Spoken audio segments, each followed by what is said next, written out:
have the full cafeteria and everything established. That's right. Back to what they came for. All the menu.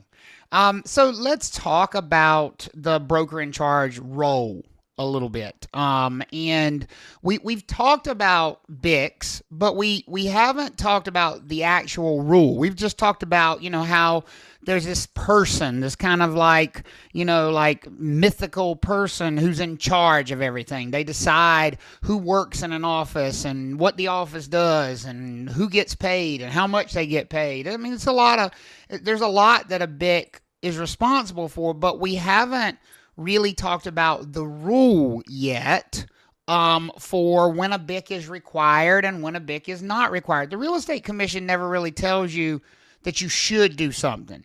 The Real Estate Commission tells you whether or not something is required. The Real Estate Commission doesn't tell you you should take CE. They just tell you it's required that you take CE if you want to keep your license active. The Real Estate Commission doesn't tell you that you should renew your license. They just tell you that you must renew your license if you want to stay current. Well, the Real Estate Commission doesn't tell you you must have a broker in charge, or you should have a broker in charge, rather. The Real Estate Commission tells you when you must have a broker in charge. Under what circumstances is it required that you have a broker in charge? And the two questions that you see on this slide are kind of like rhetorical questions.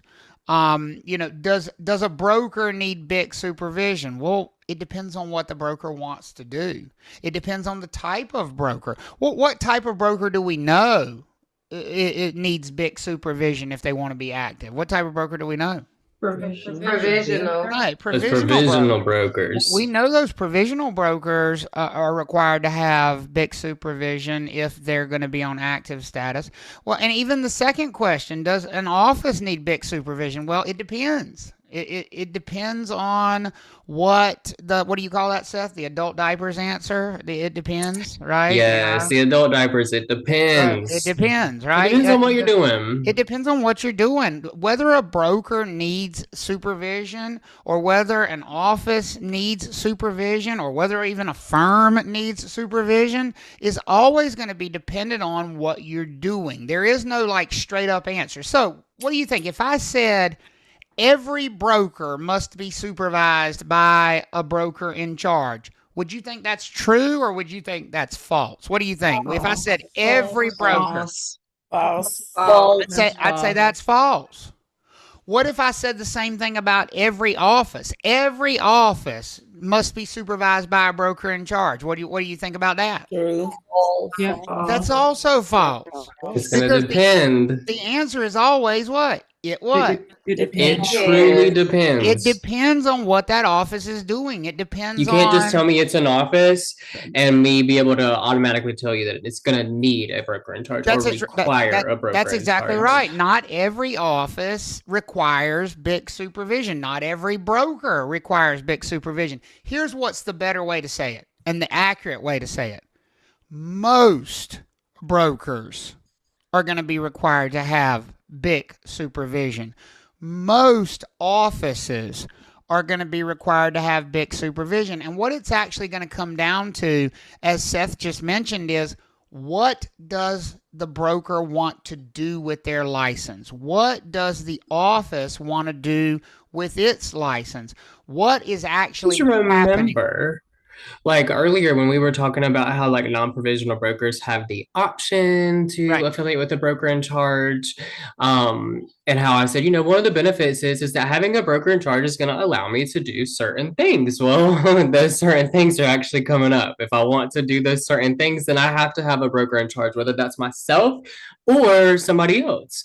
So being able to do certain activities is kind of what is going to trigger you to require or like Yeah. needing a broker in charge. And I tell you what I needed to hear, and I never heard it this way when I was taking the class, but I needed to hear it, and maybe it'll help some of you.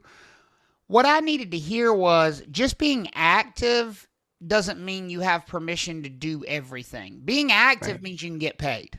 That's what being active on active status means. But just because you're on active status doesn't mean you can do everything in this business. There are some activities that are only allowed under BIC supervision, even if you're a full broker. I want everybody to hear that. Full brokers can be active without BIC supervision. True or false? What do y'all think? Full brokers, non-provisional brokers can be active True. without BIC supervision. True. That's true. True. That's totally true, right? That is totally true. Full brokers can be active without BIC supervision. Okay. Provisional brokers can't be active without BIC supervision. What do y'all think? True. Provisional brokers cannot be active unless they have BIC supervision. What do y'all think? True. That's true. Here's the thing, though. Just being active doesn't mean you're allowed to do everything that you want to do.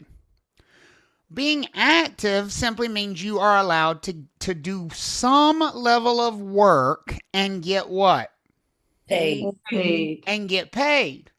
But the Real Estate Commission has a list of things that they say are at a high level as a real estate broker, and it's not enough just to be active to be able to do those things. If you want to do the high level things, not only do you have to be active, but you must be supervised by a broker in charge, even if you're a full broker. So I want to say that again. I want everybody to hear me. Can full brokers be active without BIC supervision? I want to ask that question again. Can a full broker be active without BIC supervision? Yes. Yes. Can a full broker who's active without BIC supervision perform all real estate services, or are there going to be some things they can't do? A full broker who's active but doesn't have BIC supervision, can they do everything, or are they going to be a little bit limited? Limited. Be a little limited. They're going to be limited. There are going to be some things they can't do. In fact, there are three things. There are three things that a broker or a firm or an office is limited from doing if there is no BIC supervising. Now, once you have a BIC supervising, guess what you can do? You can do all the things. You can do all the things. So if I tell you that Seth Thomas has a broker in charge, what things is Seth allowed to do by the North Carolina Real Estate Commission? Everything. All the things. All the things. There's no limit. In fact, the only limits that Seth has doesn't come from the Real Estate Commission. They come from where? His broker in charge. From me, his broker in charge. See, when you have a broker in charge, the Real Estate Commission is like, I don't need to tell you what you can't do. You got your BIC for that. Does that make sense for everybody? Mm-hmm. Yes. If you have a BIC, the Real Estate Commission defers to the BIC. And they're like, listen, you do what you want to do in your office, but we're going to hold you responsible. They do whatever you tell them they can do. We're not going to tell them what they can and cannot do. You're in charge of that. But if you don't have a BIC, guess who tells you what you can't do? Commission. The Real Estate Commission. And you're going to be tested on this. There are three things that active brokers can't do unless they have who supervising them? A A broker in charge. Broker in charge. So we're going to look at, you see these three bullet points on here? We're going to talk about these one at a time. The first one, an active broker or an active real estate firm must have a broker in charge if more than one person works there. I'm going to say that again. If you're an active broker and you have coworkers that work with you, that you share clients with, that you help, that you deal with, and you represent the same clients as they do, that requires who supervising you? A broker in charge. A broker in charge. And that's why you can't really say, like, just because it's an office, it needs a broker in charge, because are there some offices of one? Could there be an office of one person? What do y'all think? Yes. So if I told you an office only has one person, does that office necessarily need a broker in charge? The office has one person in it. That's all you know about it. Does that office necessarily need a broker in charge? No. No. What do y'all think? It's only one person. What do y'all No. think? No, I want you just The to rule- focus on this part of the rule. What's the first part of the rule that says you need a BIC if you're going to do this? What's the first thing it says? You need a BIC if what? If you're gonna have more than one person. If you're going to have more than one person work in this office. So, office of one, BIC or no BIC, based on what you know right there. Office of one person, BIC or no BIC. No big. Real estate firm with one broker in it, BIC or no BIC. Big. No. No big. No BIC. See, some of you are not No listening BIC. to the rule and you're answering what you think is the right answer, folks. Just because I say firm does not mean BIC. It's one person. More than one person. right. What triggers that firm needing a BIC is that it has more than one what? Person. More than one person. So a firm that consists of one person, BIC or no BIC, based on the rule. No. No big. No broker in charge. Firm of two people. Need Need a big. Broker in charge. Sole proprietorship of one person. No. No big. No BIC. Sole proprietorship of 12 brokers working together. Need a big. Broker in charge. See how that works? Right? One person, no what? No big. No BIC. More than one person, what? You Required. Needs a BIC. Broker in charge. So if somebody This comes is- to... No, go ahead, Seth. Sorry. I was just gonna say this includes like even if you got one broker and then that broker has an unlicensed assistant. That's right. That's more than one It's person. That's more right. than one person. So not just brokers. We're talking about if there's more than one broker or there's an unlicensed assistant. So in the when office, people now we come need a to broker in charge. when people come to me and they say, "Well, listen, I'm an active broker, but I don't have a BIC." The first thing I tell them is, "Here's how you better work." You want to hear what I tell them about how they better work? When they tell me that they are an active broker and they don't have a broker in charge, y'all want to hear what I tell them about how they better work? Yeah.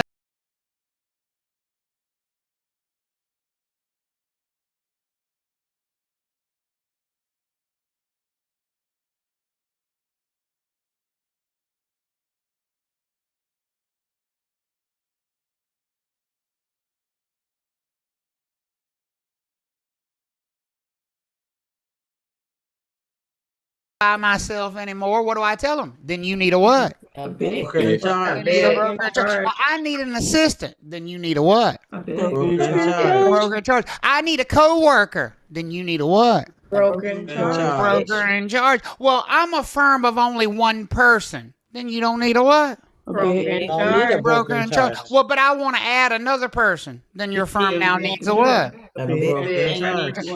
Give me a thumbs up if that makes sense for you. Just that part of the rule, right? You know, you work by yourself. You don't have any help. You don't have any assistants. You don't have any co-workers. You're allowed to work what? With no what? Yeah. And it really doesn't matter what kind of office you are. Everybody good with that? Right? And I saw Taylor said, can you act as your own BIC? I know somebody who does that. Yeah. Do I have a BIC? Yes. Yeah, you do. I do. Who is my BIC? You. Me. That's exactly right. I have a broker in charge. It happens to be me, right? Because I'm the broker in charge of everybody in our office, including me. I am my own broker in charge. I'm also Seth's broker in charge and Leslie's broker in charge and my mama's broker in charge. Lord help me. But yeah, that's a thing. Trust me. Now, that's the first thing that you need to know about when a BIC is required. Look at the second one. Handling other people's money. Now, you can't just say handle money, because as a real estate broker, you're going to handle a lot of money, your own money. When you get paid a commission, is that other people's money or is that your money, your office's money? What do you think? That's office money. That's your money, right? As a broker and an office. Does that make sense for everybody? Right? Yes. So if we have an office of one person and that one person gets paid their commissions, do they need a BIC or do they not need a BIC? One person in the office and they get paid a commission. BIC or no BIC? No big. No big. No BIC. Very good. Because that's not other people's money. That's what? Their money. Their money. Everybody good with that? Yeah. But how about an office of one person that handles rent for their clients? They collect rent on behalf of their clients. What do you think? Need a BIC. Now you need a broker in charge. And a broker in charge for that, because that rent doesn't belong to the broker. It belongs to the broker's client. Does that make sense for everybody? Right? So let's say Seth goes out on his own. Firm of one. So far, BIC or no BIC? No BIC. No BIC. No BIC. So far. He represents a buyer. BIC or no BIC? No BIC. No BIC. No BIC. BIC. Nothing so far. So far, no BIC required. Everybody with me on that? Yeah. He gets the buyer under contract on the home. BIC or no BIC No required? BIC. No BIC. No No BIC yet. The Required. buyer owes the seller a $10,000 deposit. And the buyer hands that check to Seth and says, take this over to the seller. BIC or no BIC? Need a BIC. Oh, we need a BIC. BIC. Handling Because other he is people's now money. handling other people's money. In Keep other words, in mind, too, at the same time, when we say needs a BIC, we mean just somebody. And that BIC could be me. It could be somebody else. We're just saying somebody needs to step up and say, I am the broker in charge. bingo. You can't do that without a broker. So in other words, at that point in time, Seth is down with OPP. And of course, by OPP, we mean other people's pennies, folks. And Dante, no, it's not pointless. It's not pointless to be solo. And that's the point that I was trying to make. Like, let's say I went out on my own, office of my own, just me at that specific office. It's just Seth Thomas Real Estate. Seth Thomas is the one that's doing the real estate. And I was collecting a earnest money deposit on behalf of that buyer. I'm handling somebody else's money. I could then say, okay, like I'm going to be the broker in charge of myself as of that point. So it's not necessarily pointless to be solo. He could still be solo and be his own broker in charge. It's just, and it would allow me everything else that I could do. That's exactly right. Or he could say, you know what? I don't have a broker in charge, so I can't take that check. I'm going to need you to deliver your own check. Could he tell his client, you need to deliver your own check because I'm not allowed to handle it? Yes. Absolutely. And that's a business decision he's going to have to make. But now are you starting to see why we say that most brokers do work under the supervision of a broker in charge? Because most brokers are going to want the freedom to do those kinds of things. Most brokers are going to want to be able to say to their clients, yeah, I've got this other person I work with, so, we'll take care of you. Or, hey, yeah, I can take that check for you because, it'll make it easier on you. It's just about what you want to do with your license. And if you want to do any of these three things with your license, who are you required to be under the supervision of? Absolutely. And so, James, to answer your question on all fronts, you would pretty much, if you're ever asking, do you need to let the real estate commission know? The answer is like 99% of the time going to be yes. If you move, you need to let the real estate commission know. If you change offices, you need to let the real estate commission know. If you're going to have a BIC, you got to let the real estate commission know. If you're not going to have a BIC, you got to let the real estate commission know. Yeah. Absolutely. When you say move, Travis, you're talking about your home address? Absolutely. Oh, okay. Absolutely. If you change your home address, you got 10 days to notify the North Carolina Real Estate Commission. If you don't notify them, that's a license law violation. They need to know where you is. Yeah. Corbin asked a really good question too. I don't think we have to address it just yet, but it says, would the broker in charge have to be the one handling the money, or do you just need to have the BIC to handle the money? So it's kind of a loaded question because it really depends on what kind of broker you're talking about, if it's provisional or non-provisional. Right. We are going to talk about handling money in Unit 1.4. Here's the best answer to that question from my perspective. If you have a BIC, it's up to the BIC who handles the money. Remember, when you have a BIC supervising it, the real estate commission basically says, we no longer tell you what to do. Who's in charge of all of it at that point? Your broker in charge. The broker in charge. So because I'm Seth's broker in charge, I tell him whether or not he can handle money. It's my choice whether or not he can handle money. He's allowed to do it because he has a broker in charge. But could I tell him as his broker in charge, you still don't handle other people's money? Could I make that decision for him? What do y'all think? Right? Yep. Or I could tell him that he's allowed to handle money. It becomes my choice. Now, the only time it's the real estate commission's choice is if you don't have a what? A broker in charge. Broker A in broker in charge. charge. Yep. Vanessa, you had your hand up. You've been super patient. What's up? I don't hear you, Vanessa. You unmuted, but I don't hear you. Your microphone's not see. working. Vanessa. Yeah, that's fine. If you have earphones in, click the up arrow beside your microphone and just kind of choose one of the different ones. A different mic. Yeah, you probably have to choose a different mic. I usually use same as system or microphone array. Yeah, that usually works. Yeah, take a second. Keep trying to talk. Leave it unmuted and keep changing the microphone and making noise. And when we can hear you, we'll let you know. Okay? If not, you can put the question in the chat. I'm gonna get Nita's question though while you try to fix it. What's up, Nita? So just clarity, here in order to have, it doesn't matter, if you have a broker in charge by affiliation, if it's a corporation, partnership, if it's just one person in the office, you still don't need a BIC. That's correct. It doesn't matter what kind of office it is. Entity If and it's an stuff, office okay. of one, so here's what now we know two things about that office that doesn't have a BIC. It's an office of how many people? One, and that office never does what? Need a BIC. Oh, Handles Handle other other people's money. money. Yeah, I got all that. Remember, Yeah. it's not just Money, one yeah. of these three things. Advertise. It's all Yeah. of these three things. So far, here are the two things we know about an office that is BIC-less. I said BIC-less. I did not say another word. Okay? If the office is BIC-less, then the office is an office of how many people? Right? One. And that office never touches its clients' money or customers' money. The only money the office ever handles is the office's money. Is everybody okay with that for an office that doesn't have a BIC? We're going to talk about the third one in just a second. But can I also clarify one thing? It doesn't mean that office is not going to have a BIC. It just means they don't. I'm sorry. It doesn't mean that office is not going to have one. It just means they're not required to have one. They're not required because that to have same office might have one, but Right. but there is the question is it required though, or Right. are they just choosing? And the question you're going to be asked is not whether an office has a BIC. The question you're going to be asked is whether an office is required to have a BIC. So here's what we know so far. Office of one person that never handles money belonging to clients or customers, that only handles its own money.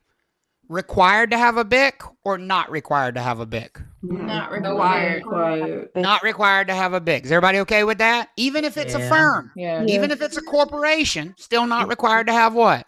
A BIC. A broker in charge. Does that answer your question, Nita? Yeah. Yeah. Vanessa, did we get it working? No, still you want to put it in the chat? Okay, here we go. Okay, here we go. I might be thinking ahead. Oh, go read it, Seth. I might be thinking ahead, but what are the requirements? Oh, yep, we're gonna come up with that. Yep. We're gonna get to those tomorrow night, Vanessa. That's gonna be tomorrow night's topic. The requirements to be a broker in charge. That's a great question, and we're leading into it. Right now, we're talking about when you got to have one. Tomorrow night, we'll talk about what it takes to be one. Okay, and it's kind of nice to split that up into two nights. Folks, we've only covered two of the three, and I actually left, and you can consider it the best for last or the worst for last of these three. I want you to look at that last rule, last part of the rule right there. If a broker or a firm or an office or a sole proprietorship wishes to advertise real estate services to the public in any way, could that be a business card? Yes. And I'm a real estate broker? It can. Yeah. Could that be a sign on the front of the building saying real estate office? Yes. Could that be putting signs in front of a house that say for sale? Yes. Yes. Any type of marketing to the public, Social social media requires supervision of a broker in charge. So when you look at that one right there, do you think that many brokers are going to want to operate under these three rules? You can't work with other people, you can't handle your client's money, and you can't advertise, but you can be active. Do you think many brokers are going to go for that? What do y'all think? No. No. I would say Hell no. To the no, no, no. Hell to the no. nope, Hell to not the gonna no. work. Because it's very difficult to be a broker under those conditions. Now, that doesn't mean it's impossible, right? And Amber said, how would they drive business? Well, they don't drive business. There are That's brokers the who don't thing. There are brokers who don't need to drive business, folks. There are brokers that the business comes to them and they don't need to market and they don't need to advertise. Hell, they don't even want to advertise. There are brokers out there who've been in this business so long and they're actually retired, but they keep their license active just for the referrals. How many of y'all think there are brokers out there who are 90 years old who still got their real estate license and they still get phone calls from previous clients? What do y'all think? Yes. Right? And they don't want to deal with that nonsense. They don't want to list that house for sale. They don't want to go out and show buyers property, but they don't want to miss out on that referral fee. So they keep that license active.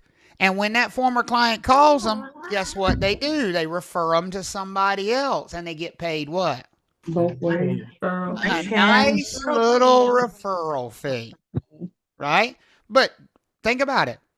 Does that broker need more than one person in the office that all they're doing is collecting referral fees? Do they need more than one person? No. No. Do they need to handle other people's money or are they only going to be handling their own money? Their own Money. money. Their own money. And do they need to advertise? Do they need a website? Do they need a business card? Do they need any of that? No. No, they don't. They don't. And so if you're lucky enough to be one of those people, you probably can get away without being supervised by a broker in charge. But for the rest of us, the ones who really are, out there every day, like think about me. I've had people say, "Oh, you're one of those people." I am not one of those people. How did you come take my class? Advertise. Through a Advertising. website. Well, guess what? That requires me to be supervised by what? A broker in charge. A broker in charge right there. Well, I am supervised by a broker in charge. Who is that broker in charge? You. Me.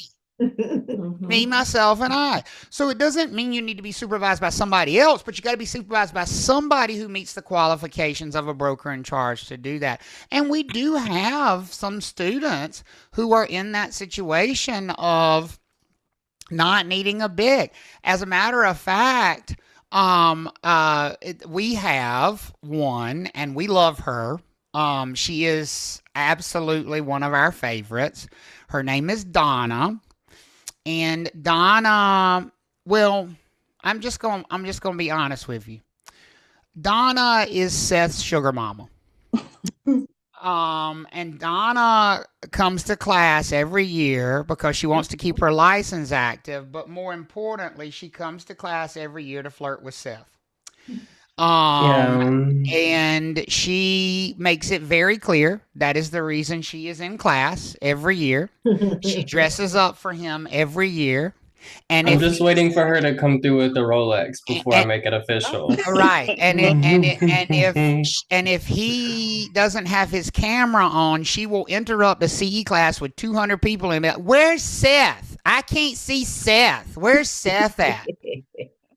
But let me tell you why I call Donna Seth's sugar mom. Because Donna no longer shows property. Donna no longer lists property. Donna has not met with a client in probably 15 years. But Donna has an active real estate license. And Seth is one of the people that she refers to. So when somebody calls Donna and says, "I have a house I need to sell in Raleigh," who do you think she calls? Yes. Seth. And she sends that client to him and he pays her a what when it closes? Referral fee, right? Or I pay it to her. Folks, she makes over $90,000 a year still just in referral fees with that active real estate license. She works by herself. She does not advertise and she never handles anybody's money but her own. Does she require a broker in charge to do that? No, she does not. See how that works? Right? So on the test, yeah, it's true that most people are going to be supervised by a broker in charge. It's true that most firms are going to be supervised by a broker in charge. It's true that most offices are going to be supervised by a broker in charge. But is it true that every firm, every corporation, every LLC, every office needs a BIC? Is that true? No. It's not. It's not. So I got a question for y'all. Let's say, and it's kind of where we leave off for tonight. Let's just say that you encountered a test question, because this is actually a pretty common scenario. Let's say a broker who's a full broker, a non-provisional broker, is affiliated with, I don't know, Keller Williams of Raleigh, North Raleigh. And they have a broker in charge at Keller Williams of North Raleigh. Okay, so they can do all the things because they have a broker in charge. Everybody with me so far? Yes. Yep. But this broker doesn't want their commissions paid to them personally anymore. Now, we know the commissions are going to go through their broker in charge, but when the broker in charge pays, the broker doesn't want the payment to go directly to them for tax reasons, liability reasons. They want their commissions to go to an LLC that they own. Are there people who want that in their life? Are there people who set up and they don't want to be paid directly? They want you to pay some company that they own. Do those people exist? What do you think? Yes. Now keep in mind what I've told you about this person. They're a full broker and they're affiliated with Keller Williams of North Raleigh for all their real estate business. So all the commissions come to Keller Williams of North Raleigh. But when it comes time to pay the broker, they don't want the money to come to them. They want it to come to this LLC that they own. Well, that can happen as long as they get what kind of license for that LLC that they own. A firm license. A firm license. Now you're with me, okay? So let's say the broker owns this LLC and they set up a firm license for it. Can that broker be affiliated with Keller Williams of North Raleigh and with this firm that they own? Can that full broker be affiliated with two firms at the same time? Yes. Oh, they can. Oh, they can, as long as they get permission from who?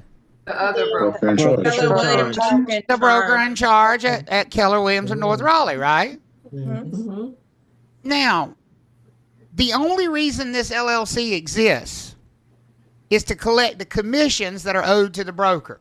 The LLC doesn't actually represent clients.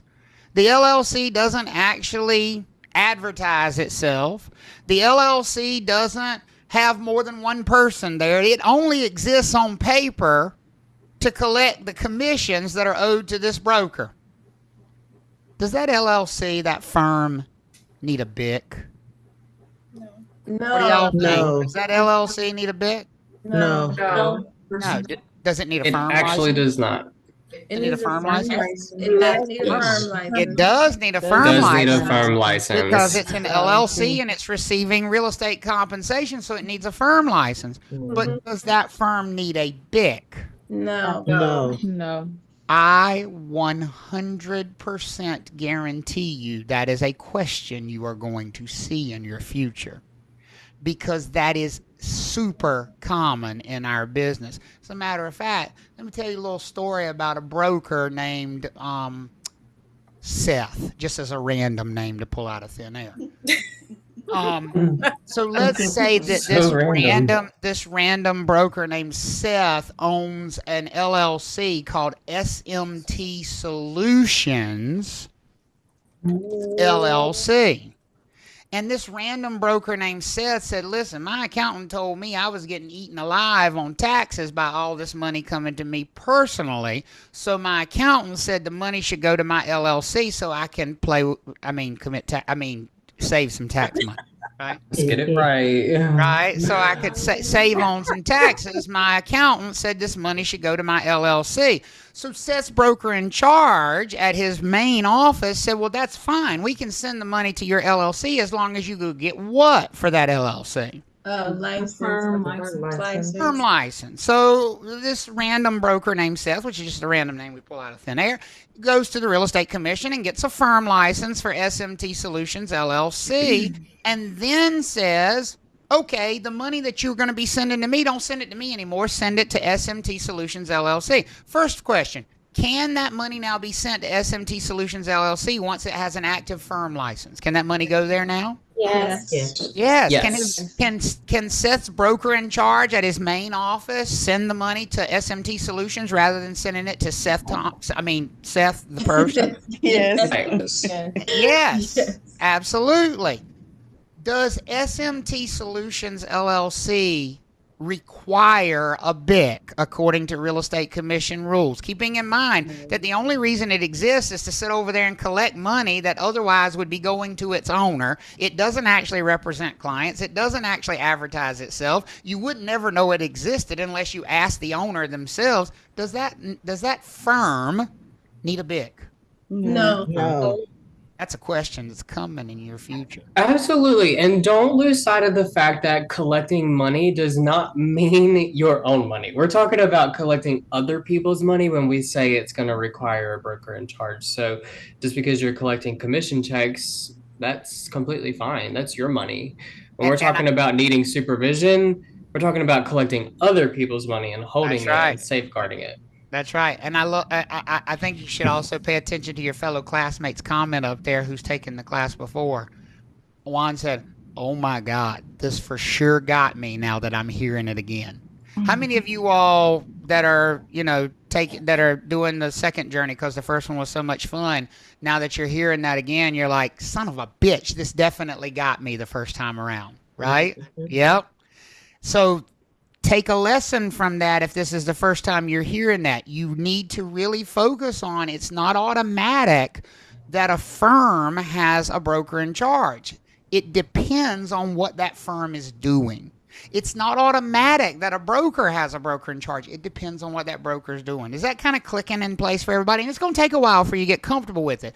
But is that helping a little bit? I hope. Yeah. Leslie, I see your hand up. It's a little what you're talking about. If you have the company and the company have the firm's license, okay, and just as you and your company, you can be the broker in charge because the money is handled the company. So you're blurring some things together. So far, we're not talking about who can be the broker in charge. We're simply talking about whether or not the company even needs a broker in charge. So you haven't told me anything about the company yet. I don't even know if the company needs a broker in charge. So tell me what the company's doing first, and let's decide if the company even needs a broker in charge. So what is this company doing in your mind? What are they doing? What's the firm doing? The full service. They're doing full service. They're doing everything. So y'all help me out. They're full service. They offer every possible real estate service. Does this company need a broker in charge? Yes. Yes. Can be Absolutely. Can be the owner to the company? Well, that depends on if the owner of the company meets the requirements to be a broker in charge. And we haven't talked about what the requirements are yet to be a broker in charge. We're going to talk about those tomorrow night. All we're trying to establish at this point is whether that company needs a broker in charge. Trav Talks LLC offers every single one of those things. We have more than one broker affiliated with the office. We handle other people's money, and we market and we advertise. So we're 3 for 3. We need a what? Broker in charge. We need a broker in charge. Now, tomorrow night, we'll talk about, what the requirements are to be that person, to be that broker in charge. But before you get there, you got to decide if a BIC's even necessary. Okay? Everybody all right with that? Mm-hmm. And that's going to be our pause point for tonight. That's a really good stopping point, I think, for night number 2.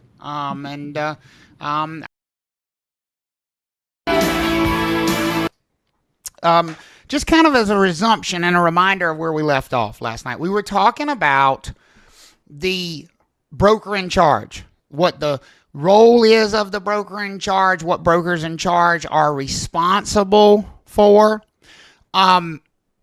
We said that brokers in charge are never, go back to Deb's pet peeve, right?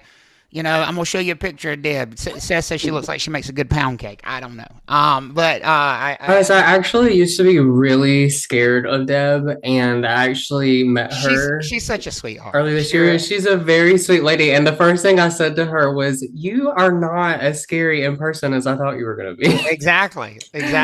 She's like your grandma, you know, but she don't take She no was shit, so you know, nice. she's strict, right? And remember, you know, Deb's pet peeve is words like must. So all brokers must be supervised by a broker in charge to be active. What do y'all think? False. That's a false, right? Does everybody agree that that's false? Right? Yeah. Because Yes. there are some brokers who can be active without a BIC. Which brokers can be active without a BIC? What's not? Non-provisional. Non-provisional, the full broker, the non-provisional broker. Good. All firms must be supervised by a broker in charge. False. False. It's also false. Remember, a firm is following essentially the same rules as a broker. And so if a firm only has how many people working there? One. And it doesn't handle clients' money, other OPP, other people's pennies, right? And it doesn't advertise, then that's a firm that doesn't need a what? A big broker in charge, right? So the broker in charge comes into the picture when any, not all three of these things, but when any one of these three things happens. So if you show me an office of one that doesn't handle anybody else's money, but does advertise, I'm showing you an office that needs a BIC. Does that make Right. sense for everybody? Right? Yes. So it's not like the licensure rule where it has to be all of these things to require a BIC. It's any one of these things. Now, which one of these three things do you think most people find to be, well, shit, I got to have a BIC then because I can't get away without doing that? Which one of these do you think is the most troublesome one for people? Advertising. Advertising. It is very hard to imagine how most brokers could be successful without doing any sort of marketing of themselves, any sort of marketing of property. I mean, they couldn't even put property on the MLS. They couldn't even be a member of the MLS. They couldn't even, market in that way without a broker in charge supervising them. So I've just given you some examples here of advertising, things that the Real Estate Commission considers advertising. By the way, I'm just going to go ahead and tell you, you are going to break this rule first thing out of the gate. This is going to be the first North Carolina Real Estate Commission rule you violate. You want to know how and when? Because I guarantee you, when you walk out of that testing center and you pass that test, first place you going is TikTok, Instagram, Facebook, somewhere like that. Yo, I just passed my test. I'm a real estate agent in North Carolina. And that is what, folks? Advertising. That is advertising. And you do not have what at that point in time? A broker in charge. You don't have a broker in charge. So I'm just going to tell you, you're going to break that rule. I know it's going to happen, but try not to make a habit out of it, okay? But all that is considered advertising. Even if you just share, like, let's say you've got a friend in the business and it's their listing and you just hit the share button on your Facebook page or your Instagram and you share their marketing on your page. That's what, folks? Advertising. It's advertising. It's advertising. That's marketing. It's if you set up a website, if you have a business card, even if you just have like a signature line, like for example, Seth's signature line and my signature line on our emails say broker. Well, that's a form of advertising as far as the Real Estate Commission is concerned. So you can't do any of that if you are not supervised by a broker in charge. Now, I would pay attention to this, and we're gonna see this rule a couple of times throughout the class. It's not the only time you're going to see it. But the Real Estate Commission really doesn't care what you put on your advertising as long as you have a broker in charge. Who do you think the Real Estate Commission looks to and says, okay, that's your problem now? What they put on their advertising is your problem. Who do you think the Real Estate Commission looks to? Broker in charge. The broker in The charge. broker in charge. And so what you put on your advertising and what you don't put on your advertising is up to your broker in charge. Except one thing. The Real Estate Commission says the one thing that must show up on your advertising is either the name of your firm or the name of your broker in charge. Not both of them. You could put both if you want to, but either the name of the firm you work for or the name of the broker in charge that you work for. Because basically, that's proof that you got your broker in charge to approve it. That's proof that you have a broker in charge and you're allowed to do that advertising. Does that kind of make sense for everybody why they have this rule there, right? So they don't. The thing that helped me remember why, because a lot of times we don't get into the why here, but this why helps me remember, why the BIC is required. Because if you really think about it, okay, a BIC is required for advertising and marketing. It's required for holding trust money that belongs to others. And it's also required if you're in an office working with 2 or more people. If you think about all those reasons, that's a lot of potential for things to go wrong. So the Real Estate Commission is saying, okay, if you're advertising, we want to be able to hold just one person accountable. We don't want to have to herd cats. We don't want to have to chase down a bunch of people to figure out what went wrong with this advertising. We want to pinpoint, or you to pinpoint, one person that's supposed to be responsible for everything you're putting out to the world. And that person is responsible for making sure you're staying in line, you're staying in compliance. And then same thing for like holding trust money or working in a group with 2 or more people. If something goes wrong in that group or something goes missing with some of that money that you're holding, the Real Estate Commission doesn't want to have to talk to 5 different brokers to figure out what went wrong. They only want to talk to one broker. And who's that broker? Broker in charge. The one that shouldn't have let whatever go wrong. Seth, I got a question for you. I know this is not your current signage, but when we were cleaning out the office a while back, we found some of your old signs, right? Yeah. And I was looking at them, and as his broker in charge, and I'm like, did I ever approve that sign? I don't remember approving that sign. And he said, yeah, of course you did. I would not do that without you. I have screenshots. I said, where can you show him a picture of that sign, Seth? Do you have a picture available of that sign somewhere? I can try if you're pulling my leg. Yeah. Show him a picture of that sign. I want y'all to tell me if that sign is in compliance with the Real Estate Commission's rules or not. Now, keep in mind, this is a really old sign. It's an old sign. It's the first one he had when he started working. Like even the number isn't correct on it anymore.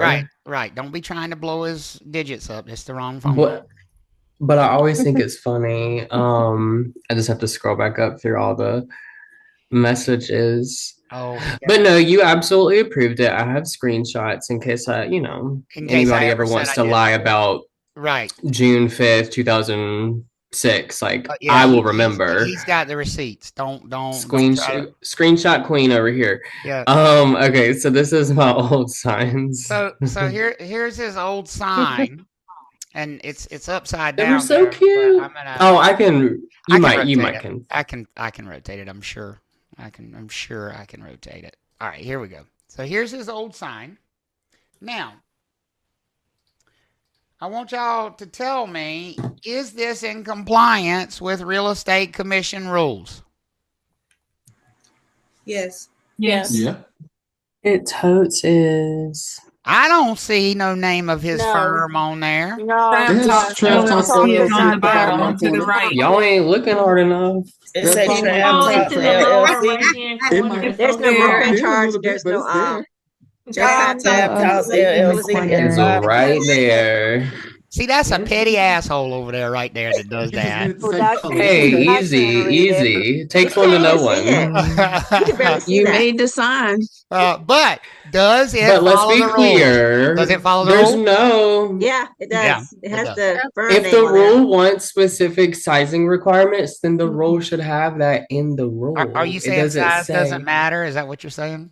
Well, not in the broker advertising rule. It apparently doesn't. In some context, it might, but not in this one. Got it. I'm just saying in the broker advertising rule. Right. If they want to be able to enforce something that's then they need to put it Yes. in their rule. I'm They joking. can't enforce. I absolutely did approve it. Yes, and I remember approving it. I was totally fine with that. I don't care as long as it meets the rule, right? It was approved by his BIC. It has the name of his firm on it. That's all it takes. Now, if he didn't want to put the name of his firm, he has one other option. What's the other option he could have put? The broker in charge. The name of his broker in charge, right? The name of his BIC. Those are the two options, one or the other. It doesn't have to be both, but it has to be one or the other. And this is not just for signs. This is for business cards. This is for email signatures, websites. So all marketing must include one of those two things. And so that's that. So get your BIC to approve all your advertising. Don't do any advertising if you don't have a broker in charge, and make sure it complies with that rule. If one of those things are missing, we call that a blind ad, and right. that is an ad you don't want to be engaging. A because blind then you're in ad is one that violation. doesn't have either of those two things on it. Now, obviously, the role of your broker in charge is probably going to be more than what the real estate commission says the role is. I mean, the real estate commission says the role of the broker in charge is simply to be in charge of advertising, be in charge of managing the people, because there's, if there's more than one person, and then be in charge of how the office handles other people's money. I mean, that's the role of the broker in charge from the real estate commission's perspective. But the actual job is much bigger than that. Hopefully, you find a broker in charge that's going to be there for mentoring and advice and all those things. We just don't have rules that say the broker in charge has to do all that. Here's what we do have a rule about. And again, it's going to be tested because it's a rule. Once you work for a broker in charge, they have to be in the loop of everything you are doing at all times. Now, we know brokers in charge are supposed to babysit and supervise provisional brokers, they should know what a provisional broker is doing every moment of the day. But for non-provisional brokers, they're kind of off doing their own thing. You can't be off doing your own thing and not tell your broker in charge.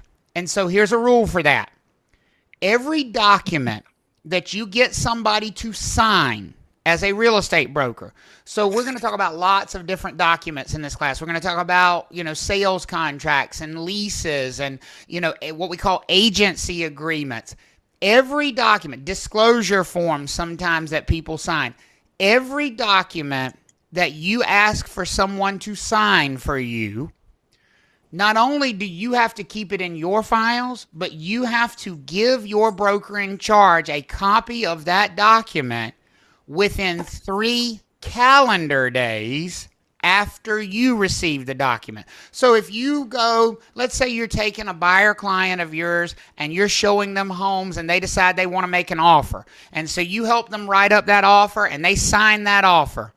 Who also has to get a copy of that offer by rule? Who must get a copy of that? Broker in charge. Your broker in charge. Broker in charge. Your broker in And this charge. one's not a really difficult one to keep up with, especially in today. Like everything is digital, everything's electronic. It's super easy to make sure your broker in charge gets a copy of your documents. I mean, most things are in like electronic signing platforms like Zip Forms, DocuSign, Dotloop. So it's pretty impossible to not. It's not a scary rule to follow at all. Like when Seth writes up an offer for a client, when he sends the offer to the sellers, he just copies me on the email. Has he satisfied the rule, folks? If he's writing up the offer, he's got a PDF copy of the offer, and he's sending it to the seller, and he copies me on the email. Now I also have the what? You have the copy of it. I have the copy. And I think a lot of these rules are probably written in a time when we didn't, believe it or not, have a lot of electronic means of transferring documents. When it was paper. At least legally. Yep. So this rule was probably written when it was like, hard paper copies. So, but you still need to know the rule for answering a test question. But honestly, like the way things are signed, and it's an easy rule to comply with. Now, I do want to talk about something in this rule, though. It mentions this phrase right here, calendar days. Mm-hmm. We need to talk about that terminology a little bit. A calendar day is any day on the calendar. So do calendar days include weekends? Yes. Yes. Yes. Do calendar days include holidays? Yes. Yes. Yes. Calendar days are not the same thing as banking days. In this class, or business days. In this class, we don't use business days for anything.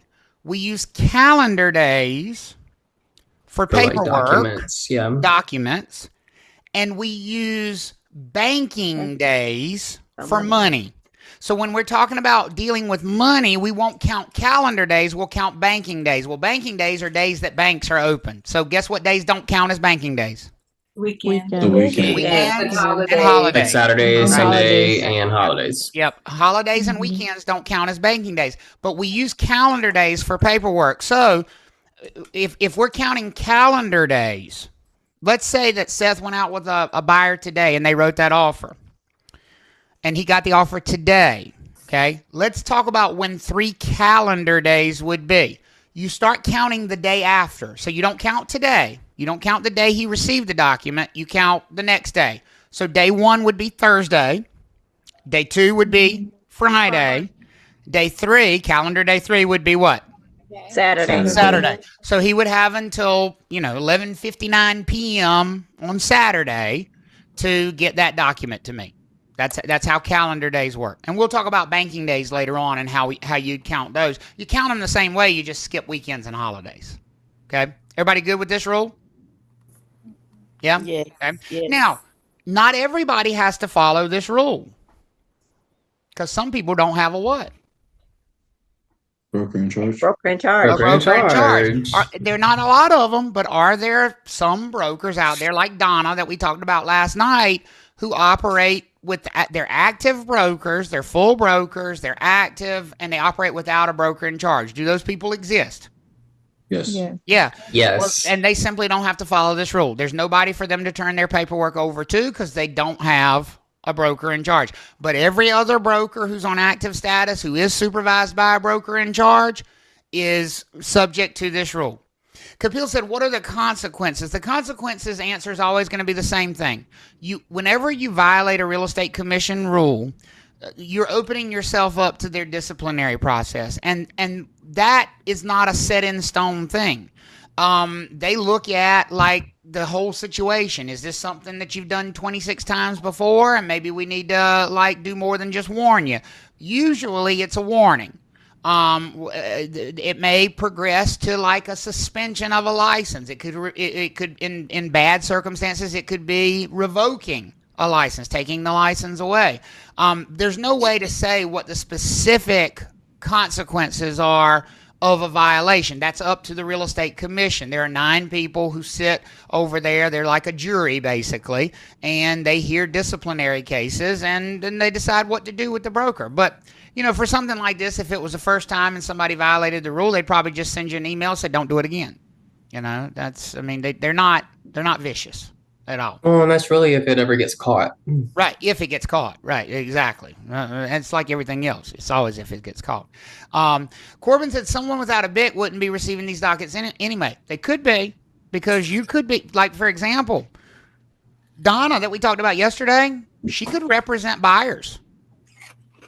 Because you don't have to advertise to get them. Like, say somebody that knows she's got a real estate license comes to her and say, I want you to be my buyer's agent when I buy this house. And she represents them. Well, she's going to have paperwork. She's going to have disclosure forms and contract forms and all that stuff. But she doesn't operate under a BIC. Now, she wouldn't be able to handle their money. She would have to tell them, okay, now you got to handle your own money. I can't do that for you. But it's possible that somebody who doesn't have a BIC could still be handling these documents. Yeah. Unlikely, but possible. All right. Now, let's take a look at a couple questions just to kind of see where your brain is on this idea of the BIC's role. It says, John is a licensed non-provisional broker who's not affiliated with a broker in charge, nor has he declared himself a sole proprietor broker in charge. Okay, so no BIC. His best friend Amy approaches him with a desire to sell her home and asks John to help her. What can John legally do for Amy? So he's not affiliated with a BIC, and he's not his own broker in charge. Okay, So, first question, can he list her house for sale? What do y'all think? Can he list her house for sale? No. I think that's a no. That's an instant no for me, because that would be doing what? Advertising. That would be marketing, Be right? advertising and Yeah. marketing. I mean, listing our house for sale, you put a sign out front right there, you're advertising. You put it in the MLS, that's advertising. You put it on Facebook, that's advertising. I don't know how you could possibly market it. Well, market it. I don't know how you could tell people it's available for sale without marketing it. So Right. he can't do that without a broker in charge.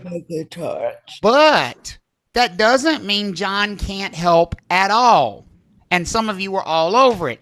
Is there something that non-provisional broker can do for this person as long as that non-provisional broker is on active status? Refer. Yes. Could Refer it out. refer it to another broker who does have a broker in charge. Refer it to another And broker who if is he's on active status, what can he negotiate in return? What could he negotiate in return for that referral? It's fees. Referral A fee. Absolutely. Absolutely. I mean, Whatever he wants. He could, and people ask me all the time, well, how much does that referral fee be? Whatever he negotiates. Whatever he negotiates. Because here's what that call sounds like, folks. Here's what that call sounds like. Hey, Ariana, listen, I've got this friend of mine who wants to list her house for sale. It's about a $700,000 house, and she wants me to list it for her, but I don't have a broker in charge, so I can't list it. I'm trying to hook her up with somebody who can list the house for her, and obviously, you'll get paid, pretty nice commission on a $700,000 house when it closes. But here's the deal. I suddenly forgot her name and phone number. If you'd be willing to pay me $1,000, $1,500 or so, I could probably figure out her name and phone number. It just slips my mind right now. Are you cool with that, Ariana? She said, yeah.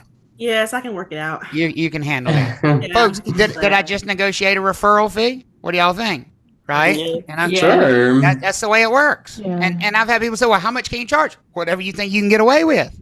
Whatever. And if she said no, then I could either send it to somebody else, or I could negotiate. Could she try to negotiate down on it? Absolutely. It's a negotiation. But you'll find somebody that's very willing to, because think about it. How much commission is somebody going to probably charge to list somebody's $700,000 house for them? We're probably talking at least what? At least $20,000 or $30,000 in compensation involved there. I don't know many brokers who wouldn't give up a couple $1,000s to get a guaranteed listing that they're going to make $20,000 or $30,000 off of. Right. For sure. So, referring can be you very always valuable. think about it from the other side too. You would want that. Yeah, absolutely. You I were welcome referring it out. I welcome people who refer to me, and I'm happy to pay them because it's business for me that I wouldn't have otherwise. Absolutely. Yeah. Absolutely.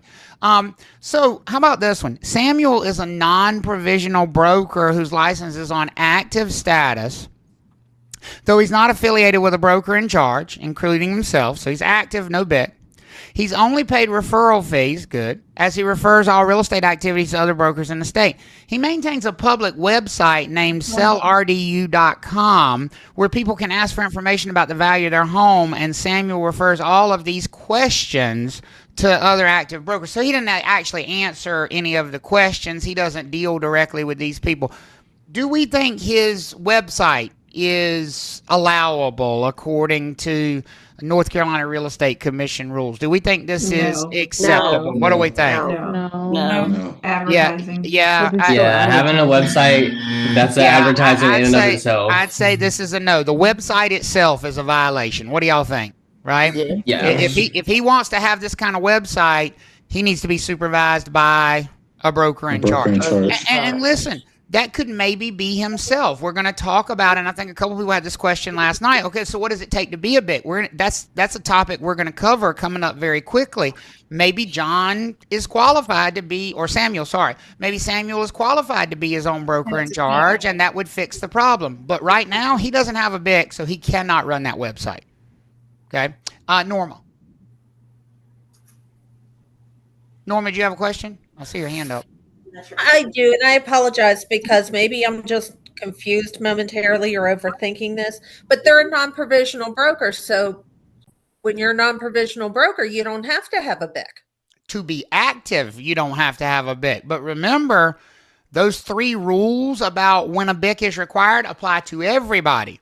So even non-provisional brokers that are active, if they want to have more than one person that they work with, or if they want to handle other people's money, or if they want to advertise, even that non-provisional broker must be supervised by a BIC to do any of those 3 things. Okay. Yep. So you're totally right that the non-provisional broker can be active without the broker in charge, which means they can do things like get paid referral fees. But to do those other things like marketing, in this case the website, they need broker in charge supervision. Okay. Thank you. You're welcome. It's a really good question. It's a good question.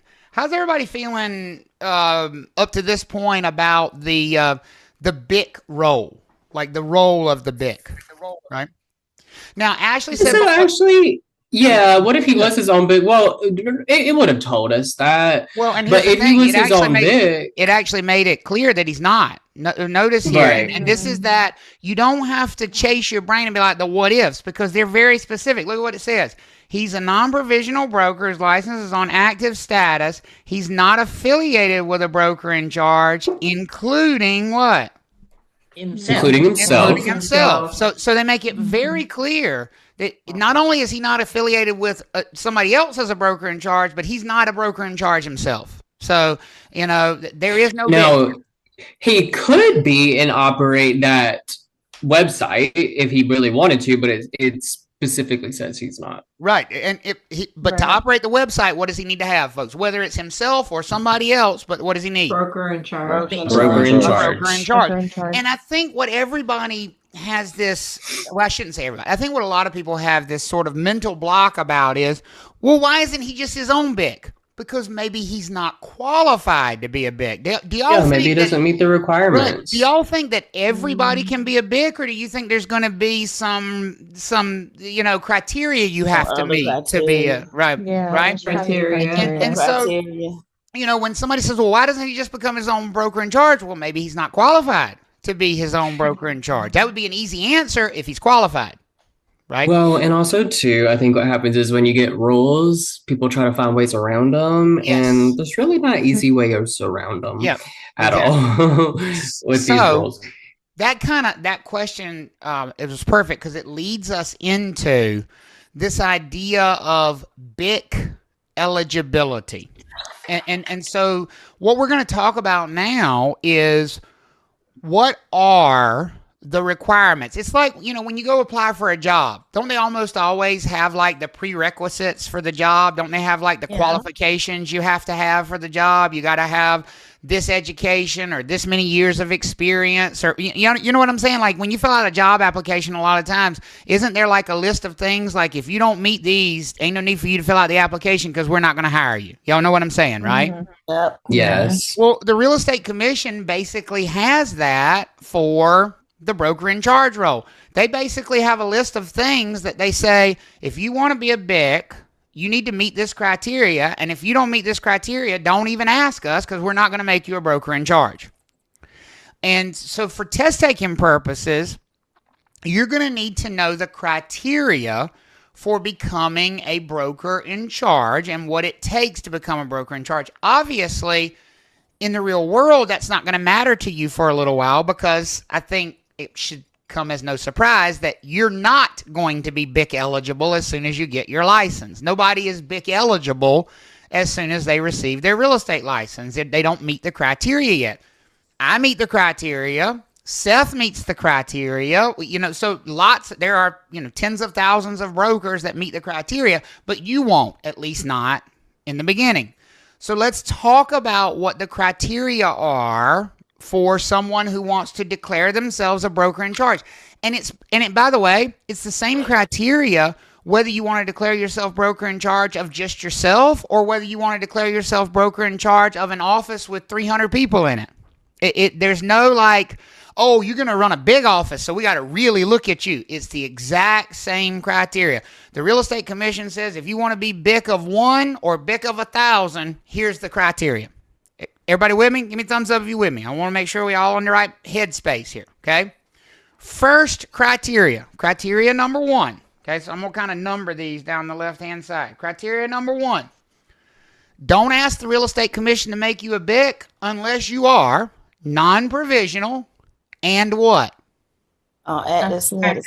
And active. Active status. Step 1. Active status. Step 1. Now, this is not all the criteria, but this is step 1. Number 1, non-provisional. That totally makes sense. We're not going to make a provisional broker a broker in charge, right?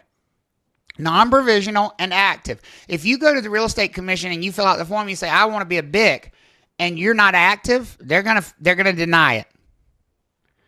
They're gonna say you got to send the form in first to make yourself what? Active. To make yourself active. And then we'll look at your application. But so first step, Seth, are you non-provisional? I am non-provisional. Are you active status? I am active.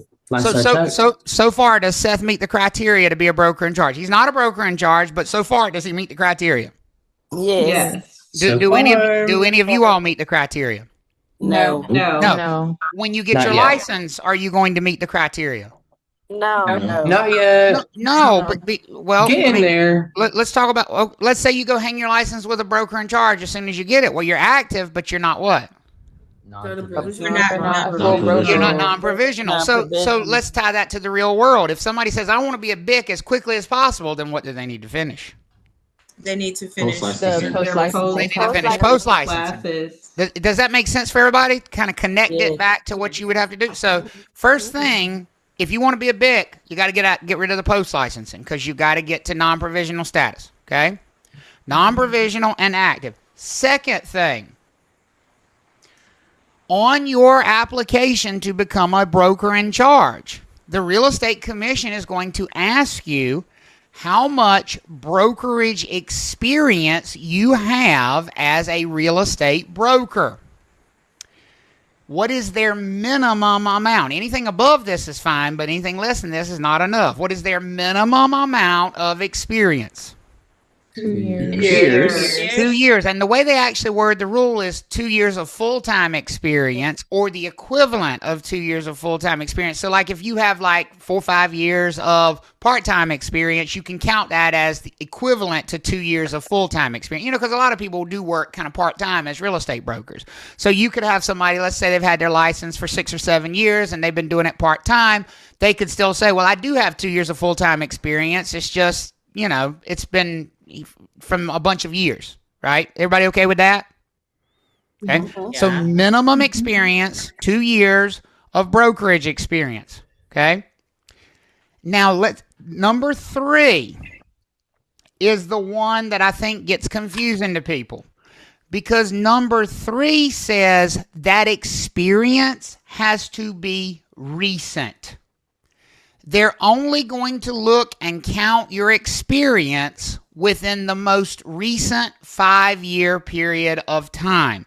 So when you send your application in, if you had a bunch of real estate experience in the 80s, is that going to count for becoming a broker in charge? What do y'all think? No. It's not. Oh, I was an won't count. active real estate broker from 2005 to 2018. Does that count?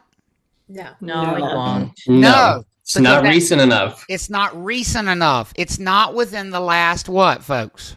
5 years. It's not within the last 5 years. It doesn't have to be within the last 2 years. You have to have 2 years of experience, but that 2 years has to be sometime within the most recent what? 5 years. 5 years. So, time period. how far back in time are you allowed to go and say, yep, I've got the 2 years of experience? How far back in time are you allowed to go? 5 years. 2020. 5 years. That would be right now, 2020. Yeah. Does that make sense for everybody? You can go back to 2020 because they're going to look at the most recent 5 years. And listen, we have people. Donna is a good example. Donna's a great example. Donna worked in this business for 45 years. She's got more experience than almost every other broker in the state of North Carolina, but she's not qualified to be a BIC. You know why? She inactive. Because no, she's active, but she's only done referrals for the last 12 years. She doesn't have any actual full-time brokerage experience in the last 5 years. She hasn't met with a client. She hasn't filled out a contract. She hasn't shown a property. The real estate commission doesn't count that as experience. All she's done is referrals. So can she declare herself a broker in charge even though she's got 45 years of experience? Can she declare herself a BIC? No, because it's not like experience, it's not recent experience. Just referring is not actually. Right. Yeah. So Philip asked, how is broker activity exactly measured and by whom? Is it tracked on an hourly basis? And is the responsibility for tracking it mine or your broker in charge? That's a great question for you to figure out when you actually want to become a broker in charge. Right now, for it's totally honor system. Right now, for test taking purposes, you just need to know at least how many years of full-time experience or the equivalent of it. 2 years. 2 years, right? Within the most recent what? 5 years. And I promise that's all you need to know for test taking purpose. That's it. That's all. Don't try. And I get that all the practical questions are important to you right now. Let me tell you when you're going to really talk about that, when you're in post-licensing. How many of y'all think this might be a much deeper conversation when you're in post-licensing? Because we're going to talk to you about, okay, if you really want to become a BIC, here's the experience you need. Here's what you need to do. Here's what you need to document so that you can show that you have the 2 years of full-time experience. But for right now, all you need to know is the rule. Right? All you need to know is the rule. And if you're trying to do more than that, I promise you're going to kill yourself, right? Because you don't need practical stuff at this point in time. As much as it feels like you do, you don't need it, and it will just cloud your brain. So right now, all you need to know, right? Right now, all you need to know is, stay with us, Ashley, right? See, again, that's that practical. Is there this, and what's this, and I want to know all about that, and how much am I going to get back? That's all practical. All you need right now is the what, folks? All you need what is right now? The what? The rule. Right. You just see the rule. Yeah, you guys are getting a little too deep than where you need to go right now. Right. But also, too, one cool thing that I will let you know is that your time, your experience as an active broker will start counting if you are an active provisional broker. That's exactly right. That's kind of cool. So if you go to work as a provisional broker and you start working full time in real estate, can you even count your experience while you're provisional toward becoming a broker in charge? That might be a test question. What do y'all think? Yes. Absolutely. Yes. So you don't have to, it's not, I got to finish my post licensing and then I need 2 years of experience. You can count the experience while you're working as a provisional broker if you want to. You absolutely can. Okay. And that might show up as a test question. So I usually don't get into the practical, but this is going to help me see if you understand the rule. Let's say you're sitting in here and you're going, I want to run my own show. I want to own my own office. I want to be the broker in charge. What do you need to do day one? If you want to do that, if that's your goal and you're trying to do that as quickly as possible, day one, what do you need to do? Post-licensing. See, everybody says post-licensing, but that's not the first thing. That's not the first thing. What's the first thing? You need the clock running. You need to be accumulating experience. So what would you do day one? You have to activate your license, which means you need to get a broker in charge. Find a broker in charge. Provisional broker. Get that license active. Start working. Because isn't that going to be the biggest barrier here? The 2 years of experience, folks. What do y'all think? Yes. Right? Yes. Now, once you get active and once you start working, then what do? Then you get those licensing. Then you take the post licensing and get that out of the way, and you're just gonna sit there and you're gonna be on countdown mode until you hit 2 years of full-time experience. And at that point in time, if you want to, you can send in the form to the Real Estate Commission and declare yourself a broker in charge. So, Seth, how long have you had your real estate license? We talked about this already. August 11th of 2017. 2017. Do you remember when you activated that license? It was really soon after. I really don't think I've had my license on inactive status since I've had it. So what, probably So September. pretty much instant. So So we'll just say, let's just say September. September of October. 2017, and you've had it active continuously since then? Yes. And this real estate's been your full-time career since then? Yes. Folks, does he have 2 years of full-time real estate experience? Yes. Yes. Is it recent enough? Is it within the last 5 years? Yes. So Yes. he is a non-provisional broker. He is on active status. He has at least 2 years of full-time brokerage experience, and it is recent. It is within the last 5 years. Is he BIC eligible? Yes. Yes. Yes, he is. If he sent the form in today to the Real Estate Commission, they would make him a broker in charge instantly. That would be an instant thing because he meets all the qualifications. Everybody good with that? Yeah. Now, Real Estate Commission operates on honor systems, so you never really want to give them a reason to investigate you. So just make sure you're sure of what you're submitting to them. Now, you may see a test question about a class that is required to become a broker in charge. You may see a test question about that. You may see a test question about what is required to become a broker in charge, and you know the experience now, but there is a class. Here's the interesting thing about the class. The class can actually be taken before you become a broker in charge or after you become a broker in charge.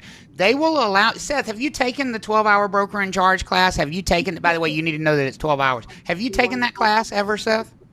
No. No. So, true or false, folks? Seth cannot become a broker in charge today because he has not taken the 12-hour broker in charge class. What do y'all think? True or false? That is false. He can become a broker in charge instantly False. because he meets all the other requirements. However, if he makes himself a broker in charge before he completes the class, they are going to give him a very short amount of time to take that class. How much time? 120 days. 120 days from the day I declared. Basically 4 months. So if he sends in the form and declares himself a broker in charge today, he would have he's on a 120-day countdown to finish that 12-hour broker in charge course. If I don't take the class, I lose the BIC eligibility status, and I would have to redeclare myself again. And then that's exactly right. Take the class. right. And the reason they do it this way is stuff happens. People get sick. Maybe the BIC quits. And if something like that happens, I mean, okay, let's say I get sick and I can no longer really supervise the office. Don't we need the flexibility to make somebody the broker in charge pretty much instantly, folks? I mean, we got a website sitting out there. We're marketing. We're running. We got clients. I mean, we need the flexibility to instantly name a new broker in charge if I can't do the job anymore. We don't need to be waiting for somebody to take a 12-hour course, right? So the Real Estate Commission gives you that flexibility. Could Seth become the BIC of Trav Talks LLC tomorrow by sending the form in? What do y'all think? Yes. Instantly. And he would have 120 days to take the class. How's everybody feel about the rule here? Pretty good? Pretty simple rule. Yeah, not too high of a bar. Yeah, it's not too high of a bar, quite honestly. And a lot of us feel like it probably should be a higher bar. But that is the rule. That is the BIC eligibility rule. Okay. And so, Kapil, again, it's not that you're not asking a good question. You're just asking a very practical question that you don't need will not test help you right now. Right. You know, are there any other activities that they don't worry about that. Just worry about full-time, and they will never consider referrals as full-time, but that's more than you need to know. That's further in depth than you need to be with the rule. Miles. Earlier I was listening to the previous class for the same lesson, and you mentioned something about like there's a lot of bad BICs out there because of this whole rule, so we need to look out for that in the future. Honestly, this bar is pretty low, like Seth mentioned, and because the bar is pretty low, some people declare themselves BICs who, in my opinion, have no business being BICs, but I don't make the rules. So, they meet the Real Estate Commission's guidelines, so they can declare themselves a BIC. What ends up happening most of the time, though, is they end up getting themselves in hot water and losing their license, because if you take on, you think about it. Somebody has 2 years of experience, so they take on, I'm going to supervise 40 other people. Is that likely to work out well, folks, or is that probably a disaster in the making? What do y'all think? Right? Disaster. It's probably a disaster. Disaster. And so what we kind of hope is that, like, they self-police and they're like, I don't want to take on all this responsibility. But some of them are, you know, they're just silly, you know, and they do. Nelissa. Travis, I may be confusing this with something else, but maybe you'll tell me. Doesn't it say you have to be part ownership, or am I confusing You it? are confusing it with something else that we're going to talk about after our break called a qualifying broker. BICs. Okay, thank you. And no, it's a great question. So, brokers in charge do not have to own the offices that they supervise. Seth could totally take over as the broker in charge of this office, even though I own the office. A broker in charge does not have to be an owner. Oh, okay.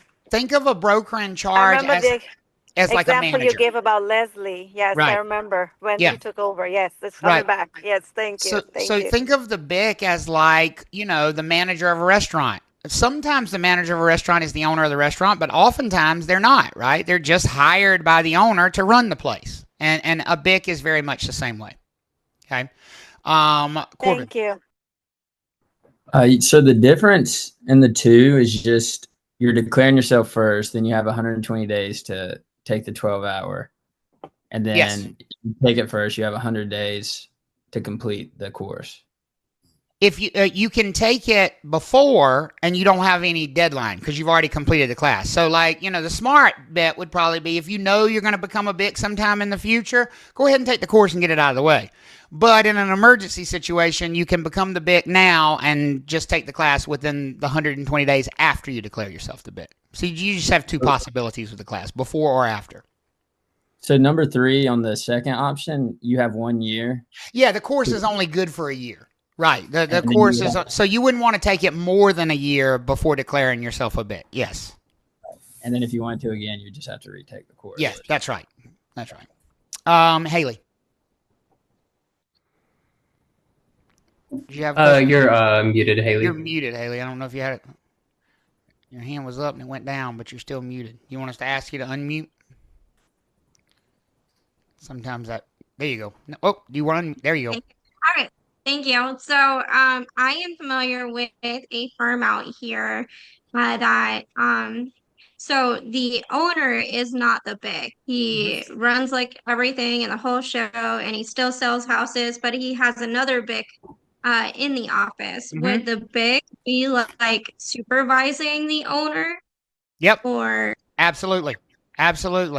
Let me show you a picture of one of the most successful real estate teams here in Raleigh. Let me see if I can open this. Oh, no, go here. See if I can get this open. There's a real estate office here in Raleigh. I don't know why I can't get their website to open right now. And they are one of the most successful teams in Raleigh. Here we go. And here's a picture of the team. Okay, so here they are. And this is the Rachel Kendall team. This is Rachel. Rachel is the owner of that office. Rachel is not the broker in charge of that office. This right here is Dan. Dan is the broker in charge, but not the owner. A lot of real estate brokers in very successful offices do this. Do you think Rachel wants her license on the line if one of these other people screws up? Considering she's the big draw, she's the money maker, she's the rainmaker. Do you think she wants her ass on the line when somebody screws up, or do you think she wants Dan to go down in flames? What do y'all think? Let's be honest about it. Dan. She don't want Dan. She won't want Dan because if Dan loses his license, she's just gonna hire another Dan. She'll hire Phil or Bob or anybody else to take the heat because she don't want the heat, right? So, does a broker in charge have to own the office? Do they have to have any ownership, or can they just be a hired gun? What do y'all think? They can just be hired. They can just be a hired gun. Now, in her case, Dan is her husband, so I don't think he'd be that easily replaceable. But Rachel's serious about her business, so maybe so. Miles, what's up? So the owner of the brokerage doesn't get any heat if something happens and they call the broker in charge and Correct. Wow. Broker in charge Okay, is cool. 100% responsible for what happens in the brokerage. Yes. Okay. Absolutely. Yep. And in that case, who supervises Rachel, even though she owns the place? The broker in charge. The broker in charge. Dan does. That's right. Erica. So I know you may have answered this before, but although in this situation that they're two different people, is that the must, or can the broker in charge also be the owner? Well, I'm the owner of Trav Talks LLC, and I'm the broker in charge of Trav Talks LLC. So I thought that, but I just didn't want to assume. yeah, absolutely. Absolutely. So it's just like any other business. Think about every other business you go into. You go into a restaurant. Are there some owners who run their own restaurant? Yes. Like they're very actively involved and they run the place day to day. Yes. Are there also some restaurants you go into and it has like a proprietor's name on the door and you never see that person there because they have a manager that runs the place for them? Right. Prime example, Yes. Chick-fil-A. Right. Like you go, like, exactly. I mean, and so I also saw the question somebody asked earlier, could you be supervised by a BIC in an office, but be the BIC of another office yourself? Of course you could. Absolutely. Because remember, as a non-provisional broker, you're allowed to be affiliated with as many offices as you want. So think about it this way. Could Seth run like a property management business outside of our office where he is the broker in charge of that business and it's got nothing to do with Trav Talks LLC? Could he be the broker in charge, the one running a property management business that's got nothing to do with our office? What do y'all think? Yes. Yes. And also be affiliated with our office and with me supervising. Now, I wouldn't be supervising what he does with property management. I ain't got nothing to do with that. That's not my business. That's not my circus. It's not my monkeys, right? But I would be supervising him when he was doing business with our clients, which is why you need to get permission from all of the brokers in charge to have those kind of setups. I need to know what's going on, right? Okay. Good questions. Good questions. So just kind of wrapping up this idea of the BIC before we take our break. We've kind of been real clear that the BIC is supervising. And the question that came up from Miles just a second ago was, well, if the shit goes down, who goes down with in flames? It's not the owner. It's who? The BIC. It's the broker in charge. It's always the BIC. The BIC's always the one responsible for the activities within the office. That doesn't mean the broker who messed up is not going to get in trouble too. It just means that the BIC's also going to get drug into it. When a broker has a disciplinary action, it won't just be the broker standing up there in front of the real estate commission. It'll be the broker and their broker in charge standing up in front of the real estate commission. And that's how the real estate commission kind of holds accountability to the BICs. Which group of brokers, though, does the BIC have to take special care with? Which group of brokers does the BIC have to just absolutely hold their hand and babysit? Provisional brokers. Thankfully, I do not have to babysit any of the brokers that I supervise because I no longer supervise any provisional brokers. I haven't in years. Now, I used to run a very large office that Leslie and I started in Raleigh with 127 brokers. And at one point, we had as many as 20 provisional brokers in the office. And I'll be honest with you, the reason I don't do that anymore is because I didn't sleep at night. I worried so much about particularly what those provisional brokers were doing. And I just thought, you know what, it ain't worth it for me. But the supervision of provisional brokers is supposed to be much more direct than full brokers. And the idea is they don't know anything yet, right? They don't have any experience. Just kind of a recap question. Those provisional brokers that are supervised by a BIC, can they work for other BICs at the same time? No, they cannot. Now, they can certainly leave one office and go to another one to get a different broker in charge, but they can't be supervised by more than one broker in charge at the same time. Can the non-provisional brokers be supervised, though, Yes. by more than one BIC at a time? Yes. Yes. Absolutely. Leslie is a good example of that. Leslie has her own company that she owns called NatWin Real Estate Solutions, LLC. And she is the broker in charge of NatWin Real Estate Solutions, LLC, but she's also affiliated with us. So, you know, if she's doing a transaction where the clients are clients of NatWin Real Estate Solutions, I don't have anything to do with that transaction. But if she's doing a transaction where the clients are clients of Trav Talks, LLC, then I'm supervising her for that transaction. That takes a lot of trust. It takes a lot of trust between the broker and the broker in charge to do that, because I have to trust that she knows where to draw the line. I have to trust that she knows how to separate one out from the other, and that and that I'm aware of what's going on. But it is possible. It's possible. It's not common, but it's possible, and it can happen. It is allowed by the rules. Other things that the BIC is going to be held responsible for. I think this one is a big one for test-taking purposes. I've seen lots and lots of students miss questions about this one in particular. It is required that the broker in charge make sure that all of the licensees they supervise, whether they're provisional or non-provisional, keep their licenses current and active. And let me tell you why this is required of the BIC. It's not just the broker's responsibility to make sure they know that their license is current and active. It's also the BIC's responsibility. Ultimately, the clients belong to the office. When Seth has a buyer client, it's not really Seth's buyer client. It's Trav Talks Real Estate's buyer client. And who's responsible for Trav Talks Real Estate? You. Me as the broker in charge. So if Seth's license were to go inactive and he was to be working while inactive, which obviously is never going to happen, but if that were to occur, the real estate commission is not just going to blame him, but they're also going to blame me for allowing that to happen. Does that make sense for everybody? They're going to be like, you allowed the client of the office you supervise to be represented by an inactive broker. That shouldn't happen. So if you get a test question, there are not just one person responsible for making sure they're current and active. There's two. The broker themselves and their what? Broker in charge. Broker in charge. Everybody okay with that? So let's expand that.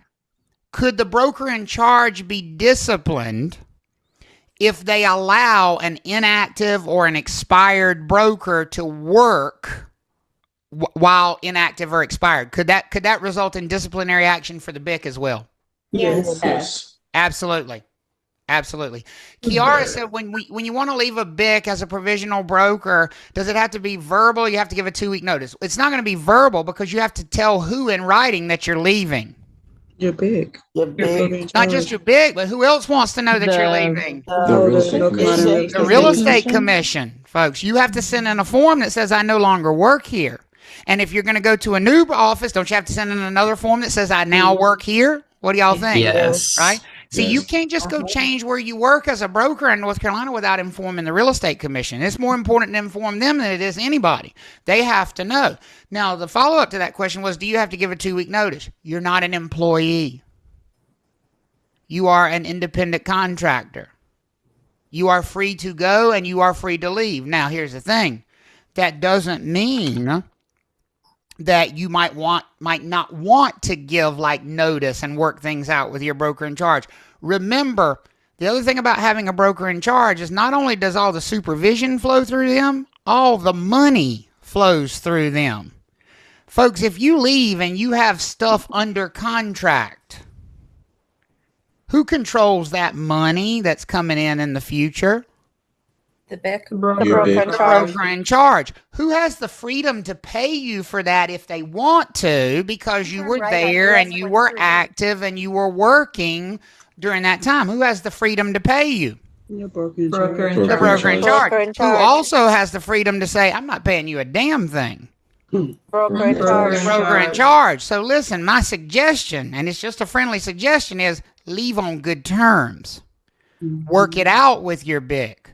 Don't pull one of these, leave at midnight. Well, do it if you want to, but anything you got pending, they ain't paying you shit on. I can tell you what's going to happen there. right? Because you can't just demand to take the clients with you because they're not your clients personally. They belong to the what? Office. To the office. What I would suggest is you go have a grown-up conversation with the BIC and say, listen, this is not really working out for me at this point in time. I'd like to leave, but obviously I want to make sure we take care of our clients that I've brought to the office, and obviously I'd like to be paid for the work I've done up to this point. So, how can we make this work so that it works for everybody? Can I stay affiliated with your office while I finish out these transactions and also affiliate? Could you talk to, if you're non-provisional, could you talk to about maybe being dual affiliated with your old office and your new office? What do y'all think? Yeah. Right? Yes. So there's ways around that. Now, you don't have that option if you're a provisional broker, but if you're non-provisional. The BIC is responsible, obviously, for advertising. And let's talk about retaining records, keeping records, and then we're going to take our break because I know I've kept you too long. We know we have to give the BIC our records. What do we say about that rule? How long does a broker have, whether they're provisional or non-provisional, how long does a broker have to turn over paperwork, records to their broker in charge? 3 calendar days. 3 calendar days after you receive the document, right? 3 calendar days after you receive the document. The bigger question is, how long does the broker in charge have to keep those documents once they are turned over to them? 3 years. And I will tell you that 3-year answer is just enough to get you in trouble. Because here's what the answer choices are going to look like on the test. A, 3 years. 3 years after the last transaction. After receipt. B, 3 years after signing. C, 3 years after closing. D, 3 years after last activity. D. So you see how dangerous it is? Just go 3 years. Because you're going to get on the test and you'll be like, shit, they all say what? They all say 3 They all years. say 3 years. And that's exactly what it's going to look like, folks. So you cannot just learn 3 years. It is 3 years after the last activity on behalf of that client. Listen, for some people, that's closing. But for some people, they never actually close. Some people cancel the transaction. So it would be 3 years after they terminated the transaction. For some people, it's after closing. Right? Or do we have those pain in the ass clients that we're still helping them sort shit out a month after closing sometimes? Do those people exist? Yes. I just had one when I was on vacation last week. Had a buyer client that we represented. They closed in May. And I got this panicked phone call and an email. Oh my God, our tenants just found mold on the ceiling in the living room. And I thought the inspector said everything looked good. And what do we do about this? We're panicked. Well, I had to reach out on their behalf to the home inspector and get the home inspector to go back over there and get them a mold remediation company out there. Folks, am I still providing them services even though it closed several months ago? What do y'all think? Right? Yeah. Well, you know what just happened? My deadline for holding this paperwork just got reset because now it's not 3 years from when they closed in May. It's 3 years from when I helped them with this problem in July. Does that make sense for everybody? Right? Yep. So it is definitely important to sort out when the 3 years begins. And it begins at the last moment you provide them services for that transaction. And if you have to come back and get involved later on, guess what? The 3 years resets and you got to hold it 3 more years after that. So, in theory, I should be getting rid of that transaction file in May of 2028. But now it's going to be July of 2028. And that's if I don't have to do anything else. What if I have to help them out again next month on that same property, same transaction? We got a new date started on that file. It'll push it out to August of 2028. Is that clicking for everybody? Why you can't just go 3 years, right? Yes. Andrea? All right. So just to be clear, it doesn't matter whether it's email, any type of communication, closing, 3 years. Mm-hmm. Okay. All right. But from the last one of those. So 3 years from the last phone call, 3 years from the last email, 3 years from the last document, 3 years from the whatever. Right. Okay. All right. Cool. I got so it. In other words, you can't get rid of the file until you can look at it and go, damn, I ain't heard from them in at least 3 years. Then you can get rid of the file. I mean, but some of these people annoy the shit out of you monthly, and you never get rid of the file because they never go away. It's just the nature of the beast. Right. Yep. Okay. Everybody good on this rule? Yes. Okay. Good. Because I think you see a test question about that. All right. Let's take a break. You've earned it. You've earned it. I see smoke coming out of ears, so you need to calm down. Throw some water on your head. I got 7:55, almost 7:55. Why don't we come back at 8:20? How's that sound for everybody? Cool. All right. Do you have a question, Corbin? Before I go. Yeah, I just got a quick question. It's kind of backtracking, just because got another deadline on the eligible for BIC. Would you need to know the 1 year? Or is it more like no? You talking about the link? How long the class is good for? I think that's deeper than you need to be. Yeah. Okay. All right. Thank you. Yeah. You're welcome. All right, everybody. Y'all have a good break. See you back at 8:20, which is 4:20 somewhere. Just in case you needed to know that.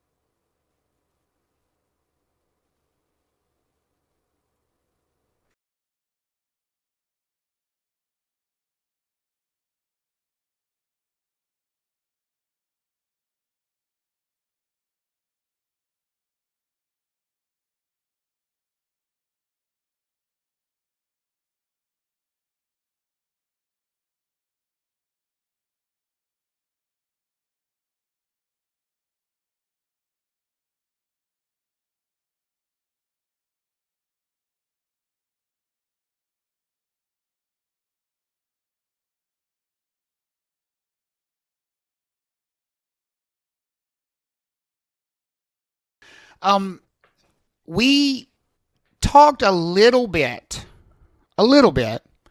earlier in the week about firms.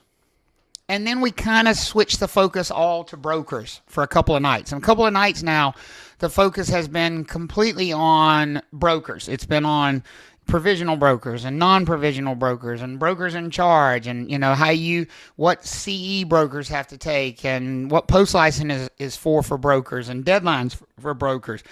We need to kind of flip the script back a little bit to firms, because real estate firms have some special rules that you might be tested on. Now, remind me, is every real estate is the word real estate office the same thing as real estate firm? Do they mean the same thing? Is every office a firm? No. No, they're not. They're not the same thing. There are some offices that don't have like a company behind them. They're not what we call an entity. They're not a corporation. They're not a limited liability company. They're not a partnership. What do we call those offices that are not a firm? What do we call the non-firm offices? What's the name of those offices? Sole proprietorship. Sole proprietorships. So that means only one person works there, right? Sole proprietorship means only one person works there. Isn't that right? No. That's not what that means? No, it's not. It's not what it means. It's not what it means. And listen, I will tell you, I really struggled with that years and years ago when somebody first introduced that to me. I'm like, why is it called a damn sole proprietorship if it's not? It just seems like it should be one person. But that's not the way it works. We have entities, which are corporations, limited liability companies, and partnerships, and then we have sole proprietorships. So it's either a firm or it's a sole proprietorship.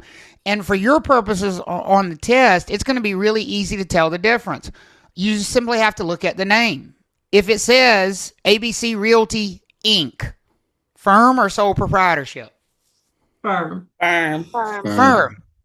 Coastal Realty Partners, firm or sole proprietorship? Firm.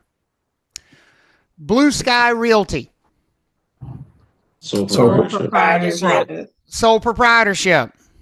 4 brokers that work together. Sole proprietorship. Sole proprietorship. Trav Talks LLC. Firm. And y'all are all right, by the way. How are you so quickly able to do that? Is it like really complicated, or is it literally just look at the name? Look at the name. Look at the name. If it says LLC, it's a firm. If it says partners or partnership, it's a firm. If it says Inc., INC, or corporation, it's a firm. Yeah. And if it doesn't have those things, then it's a sole proprietorship. Is everybody okay with that distinction? And the reason it's so important that we get that clear first is we're about to talk about things that don't apply to sole proprietorships. The thing we're about to talk about now, the role, the person that we're about to talk about only exists in firms. This person that we're about to talk about does not exist in a sole proprietorship. But let's kind of recap a little bit about the person who could be in both. Does every firm have a broker in charge? Yes. No. It depends, and no. The answer is no. Those two things do not automatically go together. Firm does not automatically equal broker in charge. What tells us that a firm needs a broker in charge? It's not its name that tells us whether it needs a broker in charge or not. What would tell us if a firm needs a broker in charge? Multiple people. Multiple brokers. Multiple brokers that they advertise. Handling money. And be careful with that last one. It's not just handling other people's money. There you go. Remember, it's not just handling money. It's what? And other people's money. Other people's money. Other people's money. Other people's pennies. Other people's pennies, right? So if a firm does one of those 3 things, then that firm needs a broker in charge. Do sole proprietorships need a broker in charge? No. Not necessarily. Yes, that's it, yes. Doesn't it depend on the exact same thing as it does for firms? Yeah. Yes. See, here's the thing. What happens in your brain is you start trying to treat firms differently than sole proprietorships when it comes to the BIC rule, but they're the same thing. When would a sole proprietorship need to have a broker in charge? If they have an assistant or more than one person working. More than one person working there? Advertisement. If they Advertising, other people's pennies. handling other people's pennies, other people's money. Same exact thing. When does every broker need to have a broker in charge to be active? No. Same rule, right? If they are working with others, if they are advertising other people's money, or handling other people's money, or advertising. Here's what I'm trying to get through to you. When it comes to whether or not a BIC is required, is there any difference at all between firms and sole proprietorships and brokers, or is it the same across the board when it comes to the broker in charge rule? Same across the board. It's the same. It depends, always. Right. It depends, and what it depends on is what that 3 things. office is doing. Is everybody with me on that? Okay. So I'm gonna write out a description. We're gonna play a little bit of game. I'm gonna make a little game out of this. I'm gonna write out a description, and I want you to tell me what kind of office and whether or not there is a BIC. Everybody with me on that? Okay. Yes.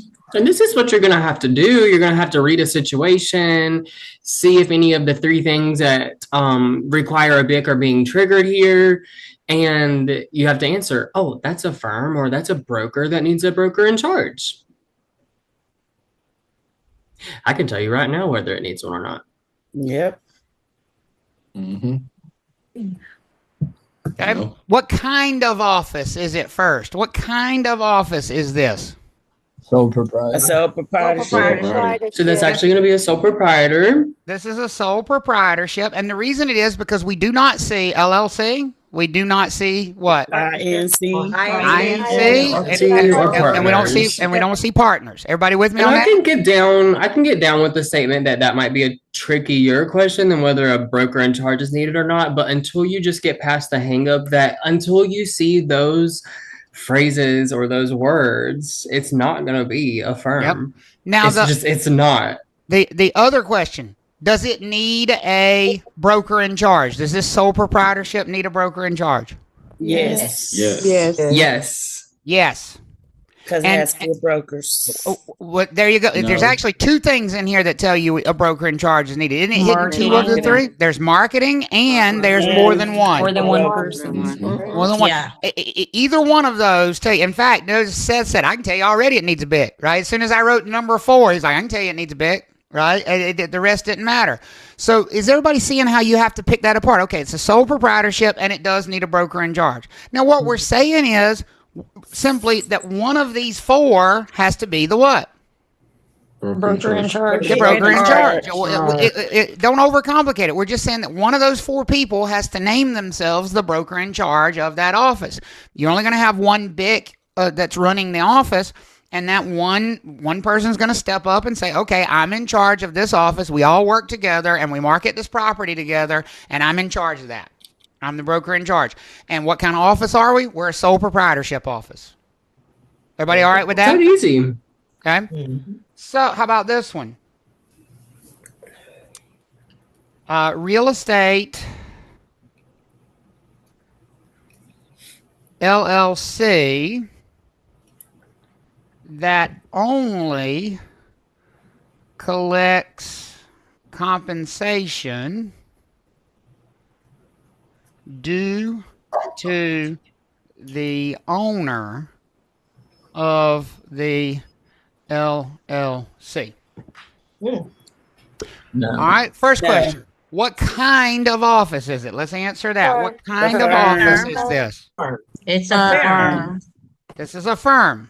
Right there. Everybody good with that? Yep. Yeah. Okay. Now, BIC or no BIC? No BIC. No BIC. No BIC. And I've had people say, well, I don't know what they're doing. You have to go with exactly what they tell you, right? And here's what I don't see. Do you see more than one person? No. No. Do you see any marketing going on? Nope. No. And do you see handling other people's pennies? No.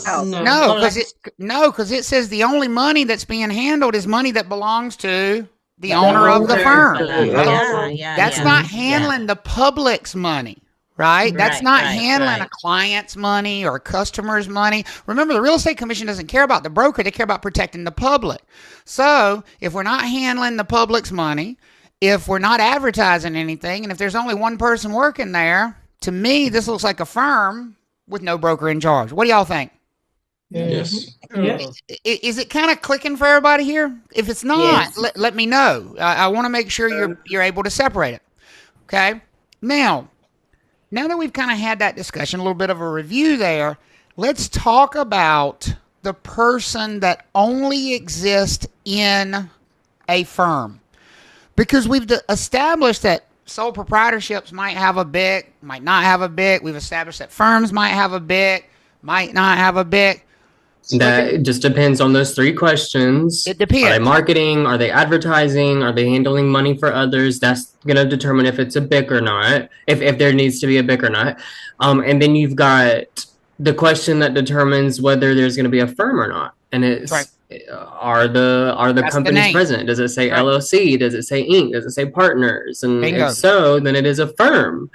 Well, now that we've established that how to identify a firm and, maybe there actually indeed is a firm, now we need to talk about the person that is always there in a firm. In a firm and never there in a sole proprietorship. This is not a it depends rule. This is an always never rule. Every firm has a qualifying broker. Every firm has a qualifying broker. Right. Every firm must have a qualifying broker. There's no exception to that. Everybody hear me on that? I very rarely say always and must, right? Every firm must have a qualifying broker. And sole proprietorships... But I thought we said that it depends if the firm needs a broker in charge or not. It does, but a broker in charge is different than a qualifying broker. They're not the same thing. We haven't talked yet about a qualifying broker. Now, help me out. Who's going to be the qualifying broker in a sole proprietorship? Who's going to be the qualifying broker in a sole proprietorship? There's not one. There's not one. There's not one. There's not one. Owner, right? There's not one. There's not one. It's not owner. It's nobody. Sole proprietorships never have a qualifying broker. Sole proprietorships might or might not have a broker in charge, but sole proprietorships never. In fact, I would write that in my notes. Sole proprietorships never have a what? Qualifying broker. Qualifying broker. Sole proprietorships might or might not have a broker in charge, but sole proprietorships never have a qualifying broker. Firms always have who? A qualifying broker. Firms might have a BIC, firms might not have a BIC, but who do firms always have? A qualifying broker. So if I tell you Travis is the qualifying broker of that office, you know what kind of office that is without even seeing the name. What kind of office is that? If I say Travis is the qualifying broker of that office, what kind of office is it? A firm. That's a real estate firm. Seth is the qualifying broker of SMT Solutions. What is SMT Solutions? A sole proprietorship. Sole proprietorships never have qualifying brokers. Yeah. Seth is the qualifying broker of SMT Solutions. What kind of office is it? A firm. A firm. To be a firm. See, now here's the thing. You're like, but you left off the LLC because I told you the other part that tells you it's a firm, and you got to be aware of that. Absolutely. There's going to be a lot of indirect ways that they're going to ask questions. And so by simply saying Seth is the qualifying broker of SMT Solutions, that's just letting you know, oh, well, if there's a qualifying broker, it's got to be a firm. Right. Because only firms have qualifying brokers. So there's always 50 different ways to say something in this class. Will a corporation have a qualifying broker? Will a corporation have a qualifying broker? Yes. Because it's a what? Firm. It's a firm. Will an LLC have a qualifying broker? Yes, because it's a firm. Absolutely. It's a firm. Will a partnership have a qualifying broker? Yes. Because it's a firm. Because it's a firm. Is everybody okay with that? Mm-hmm. Will a sole proprietorship have a qualifying broker? No, because it is not a firm. Is it? So here's what I'm trying to help you out with. Sometimes people will say, well, they didn't tell me that was a firm. And I point to them and I'm like, they just told you that Sam was the qualifying broker. Mm-hmm. So if they say Sam's the qualifying broker, they told you it was a what? A firm. It was a real estate firm, right? How many of you are doing this for the second or third time and that's the first time that ever registered with you? Because this stuff comes in layers, folks. It really does, right? And that's why you have to watch the video so many times and go back through it. Only real estate firms have qualifying brokers. Sole proprietorships don't need a qualifying broker. Now, I don't know why the Real Estate Commission set up the rule this way. I just know that they did. So we need to talk about what the job is of the qualifying broker. We need to talk about this person. But to be clear, we're only talking about this person in some real estate offices, not in all real estate offices. Does it depend on... Let me ask you this question. We have an LLC. Okay? I'm going to write this down. We have an LLC. And the LLC does no marketing, no other people's pennies, and one person there. BIC or no BIC? No BIC. No big. No BIC. No BIC. No BIC. No BIC. Everybody with me on that? Yes.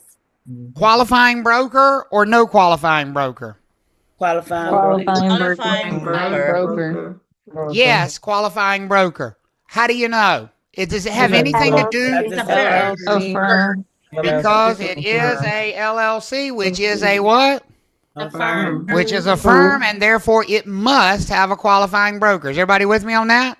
Yeah. Yes. Okay. How about this one? 4 brokers. No advertising. No other people's pennies. Okay. And that's all I'm gonna give you. That's all I'm gonna give you. First question: BIC or no BIC? No big. No big? Depends. Big. It depends. Well, I think yes. it depends at all. No, that doesn't depend. Multiple people. It's 4 brokers. There's a big. There's 4 brokers. We need a BIC for sure. More than one equals what, folks? Big. BIC. See, some of y'all are focused too much on. I know what you're focusing on. You focus on the advertising. You've got to remember there's 3 things that can trigger a BIC, right? This office doesn't advertise and this office doesn't handle other people's money, but it is an office of what? 4 people. 4 people. So one of them's got to be the broker in charge. Everybody okay with that? Yes. Other question. Qualifying broker or no qualifying broker? No qualifying. It depends. It does not depend. Qualifying broker. It's No qualifying broker. Why no qualifying broker? It's not a firm. It's not a firm. I was not a thinking firm. it depends on if it's a firm or not. But Right. And since we don't see LLC, partnership, corporation, that's not a firm.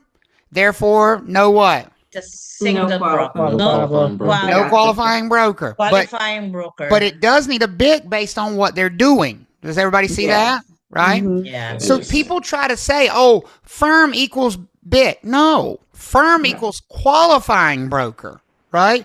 BIC is always it depends. It's going to be it depends for the BIC. Qualifying broker is yes or no. BIC is it depends. Okay? I'll give you one more. Okay? Corbin's hand was raised. Sorry, Corbin. Did you have a question? So this is kind of backtracking. I hope not too far. So if you have 4 brokers in the same office, but they're working on their own stuff, you would still need a BIC, right? Because they're in the same office. Yeah. Because when we say in the same office, what we mean is they share clients with each other. They all represent, so they really aren't working on their own stuff. They are collectively as a group representing those clients. That's what we mean when we say same office. We don't mean necessarily same physical workspace. Okay. So an office can literally be a sole proprietorship or a firm. So when we say office, we mean either or to everybody. That's exactly right. And an office could be one person or it could be a bunch of people. Okay. Because Sam asked, so you still need a BIC and a sole proprietorship as long as there are multiple brokers. Yes. Yes, because that's one of the things that triggers need of a BIC.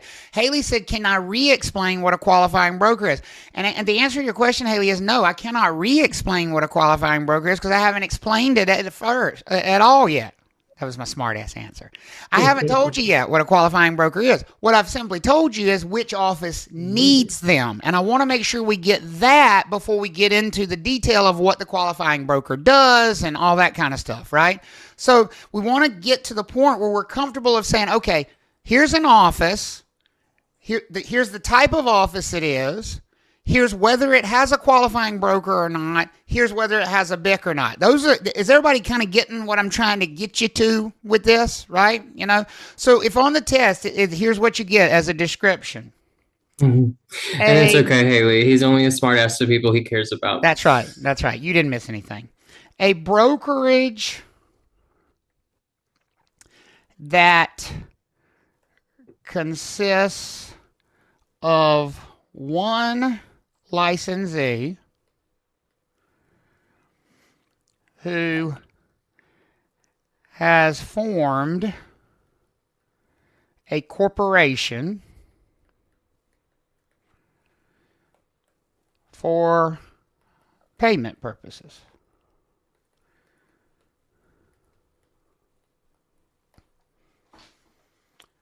First question.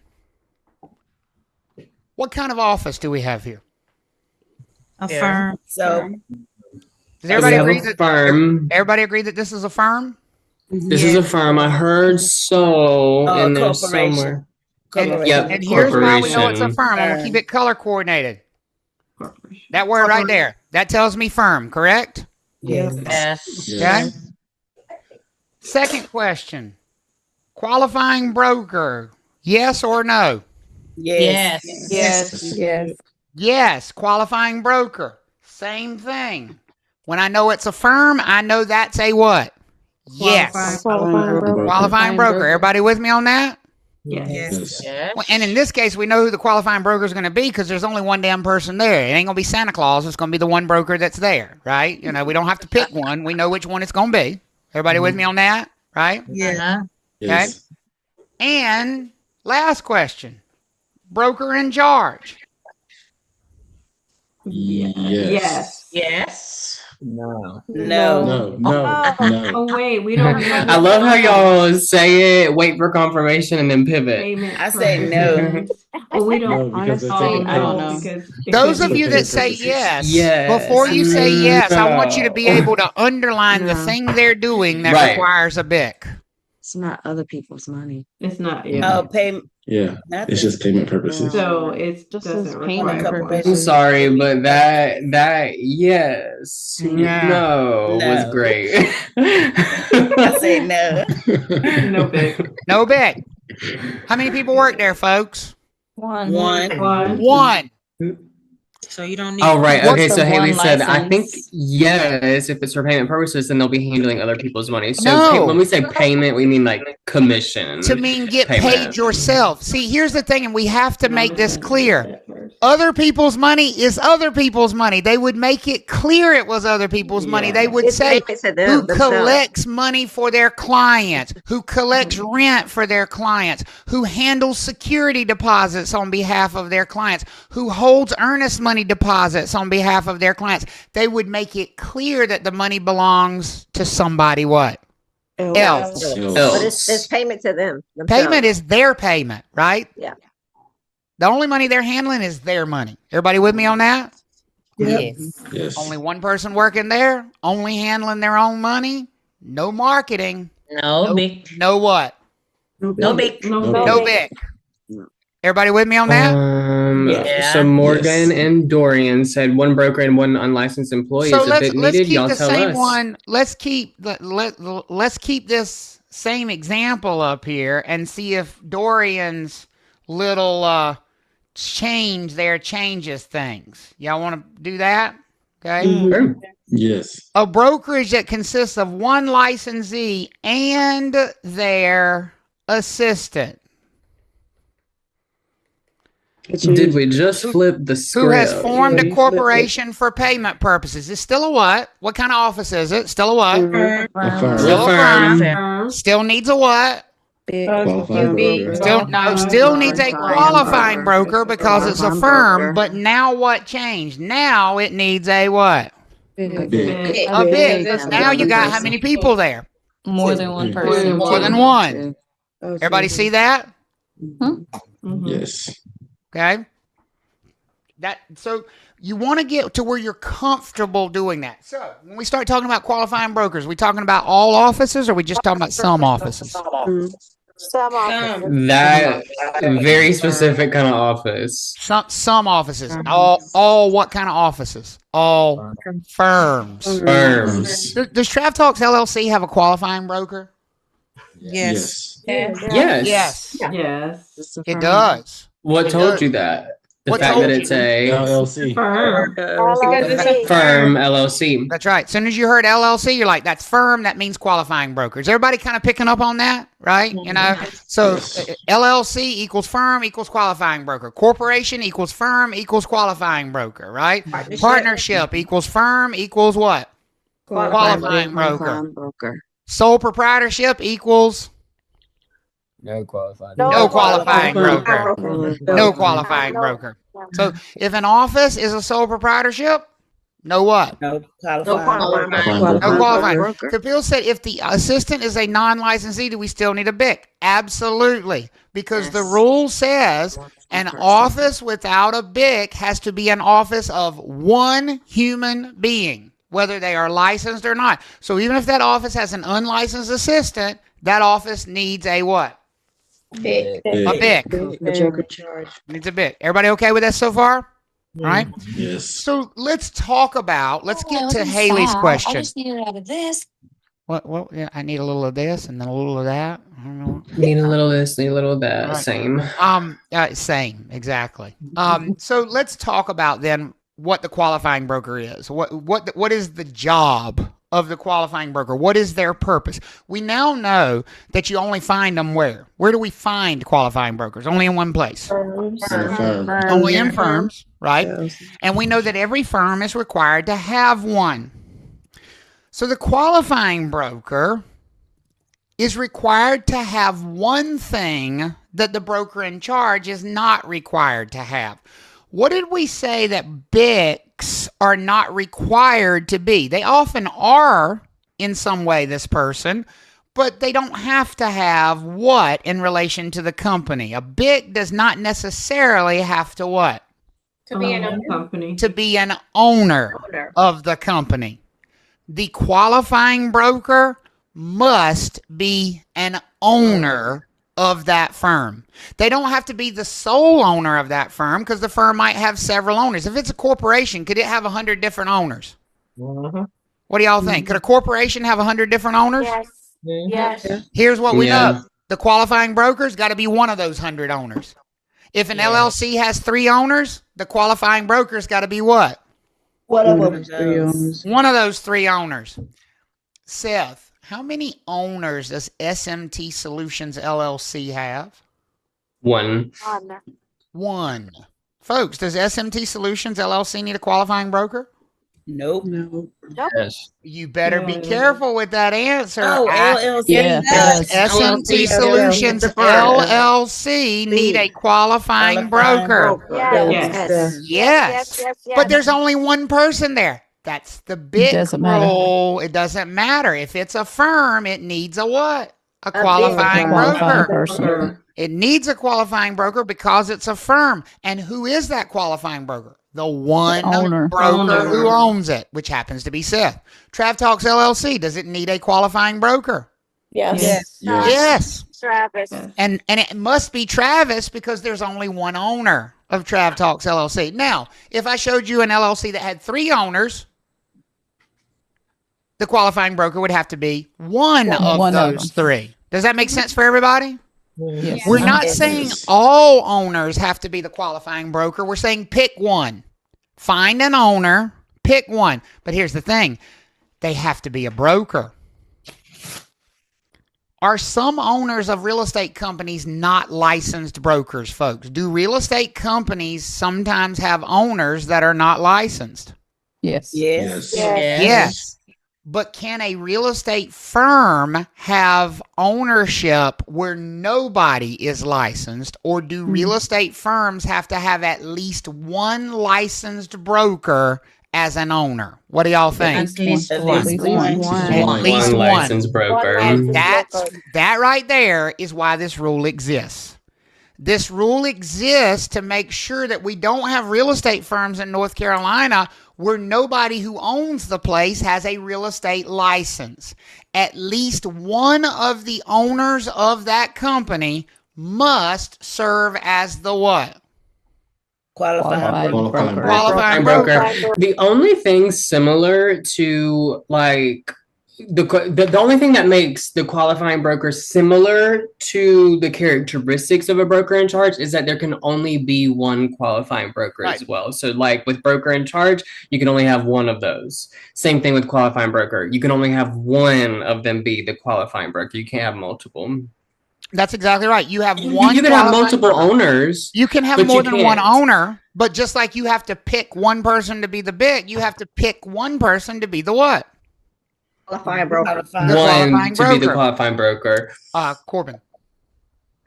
So like if you have multiple owners, and then say the QB doesn't pay his fee and then he goes inactive, would you be able to switch the QB over to another owner? If the other owner was also a licensed broker, then yes. Okay. Yes. So the firm has to have a active, licensed, non-provisional broker as its qualifying broker. Okay. Haley said, can the qualifying broker and the BIC be the same person? Let me ask y'all a question. This is especially for you moms out there. How many of you as moms are the head chef, the chief transport officer, the disciplinarian? How many of you have many jobs in the same household? What do y'all think? Yeah. Right? Yes. So, Exactly. can one broker wear both hats at the same time? And matter of fact, can one broker wear 3 hats in one office at the same time? Can one broker be a broker working with clients, the qualifying broker of the office, and the broker in charge of the office all at the same time? What do y'all think? Yes. That's exactly what I do. That's exactly what I do. I work with clients as a broker. I am also the broker in charge. And since my office is a firm and needs a qualifying broker, and I am the only broker in the office who owns the firm, I am also the what? Qualified broker. Qualifying broker. That doesn't mean they have to be the same person, though. Could the BIC and the qualifying broker be different people? Yes. Could you have some firms that have a qualifying broker but don't have a BIC? Yes. Yes. Could you have some firms? Could you have some firms that have a qualifying broker but don't have a BIC? Yes. Yes, because the only one that's guaranteed to be in a firm is which one? Qualifying broker. The qualifying broker. See, you abandon that so quickly. I promise you, folks, you need to make a big ass sheet of paper and put in front of you. Firm equals qualifying broker. Yeah. I have this list here because it shows, LLC, qualifying broker, yes. Corporation, qualifying broker, yes. Partnership, qualifying broker, yes. Sole proprietorship, qualifying broker, no. But look at BIC. BIC is always maybe. Which one of them is situational? BIC. Which one is a guaranteed? You know it's yes or no. Qualifying broker for firms. Yep, firms have QBs. Sabrina. Okay, I just want to just ask a question just to clarify. So, like, if there is a firm and there's more than one person there, does it have to have both? So Sabrina's question was, if you have a firm that has more than one person working there, does that firm need both a qualifying broker and a broker in charge? Well, let's start with the qualifying broker. If you have a firm, does it need a qualifying broker? Yes. It does. Yeah. With more than one person there, does it need a BIC? Yes. Okay. Yes. So does that firm need both? Yes. How about a firm that advertises? It needs We know it needs a qualifying broker. If it's a firm, it definitely needs a qualifying broker. That's easy. And it advertises, so it also needs a what? It also needs a BIC. That's both. Okay. A sole proprietorship that handles other people's money needs a BIC. But no qualifying broker. A corporation that only collects commissions needs a qualifying broker. Qualifying broker. No BIC. It's not doing anything that requires a BIC. So you got to get to the point where as soon as you hear firm, you're like qualifying broker. Yep. That didn't require any thought. It's the BIC one that requires thought. Mm-hmm. Have you ever really thought about this? Who the hell decides the BIC of a firm? Now you know the job of a qualifying broker. Qualifying broker. Who hires the BIC? The qualifying broker. Who decides who the BIC is? The qualifying broker. The qualifying broker. So you remember when I showed you the Rachel Kendall team earlier? And I said Rachel owns the office, but she's not the broker in charge? What do you think Rachel is in that office? The qualifying broker. She's the qualifying broker. Who do you think decides who the broker in charge is in that office? The qualifying QB. broker. Rachel does. Absolutely, because she's the owner of the office and the qualifying broker of the office. Does that make sense for everybody?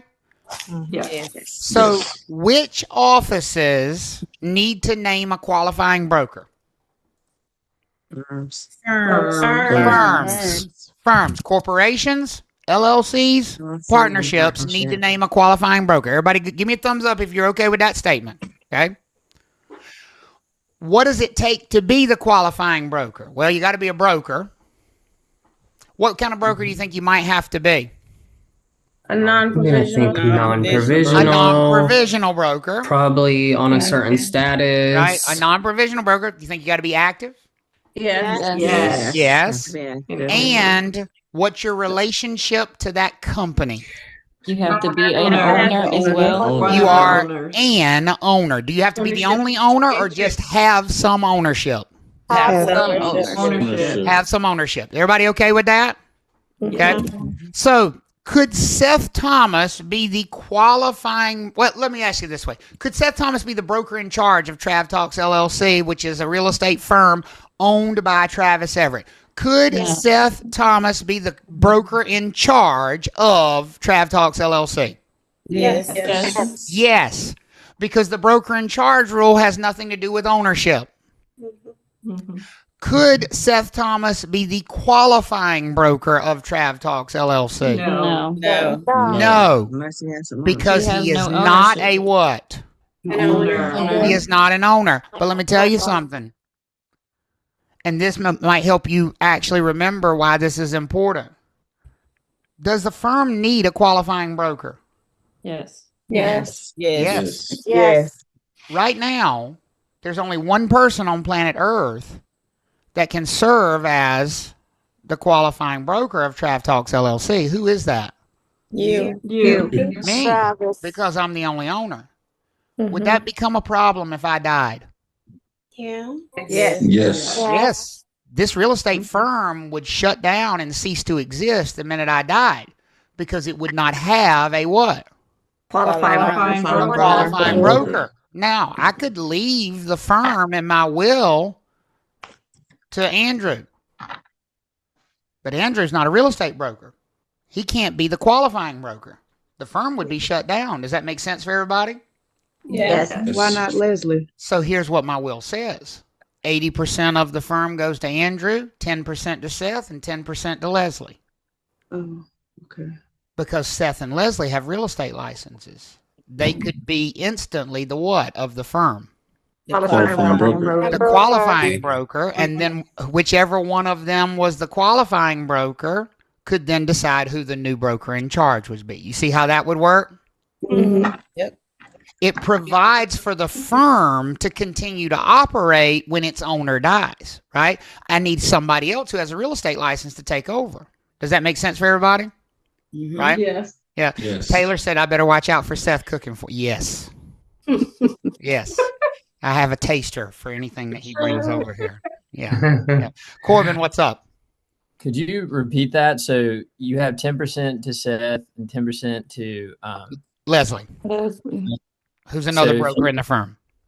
So if you were to pass, who would be the qualifying broker?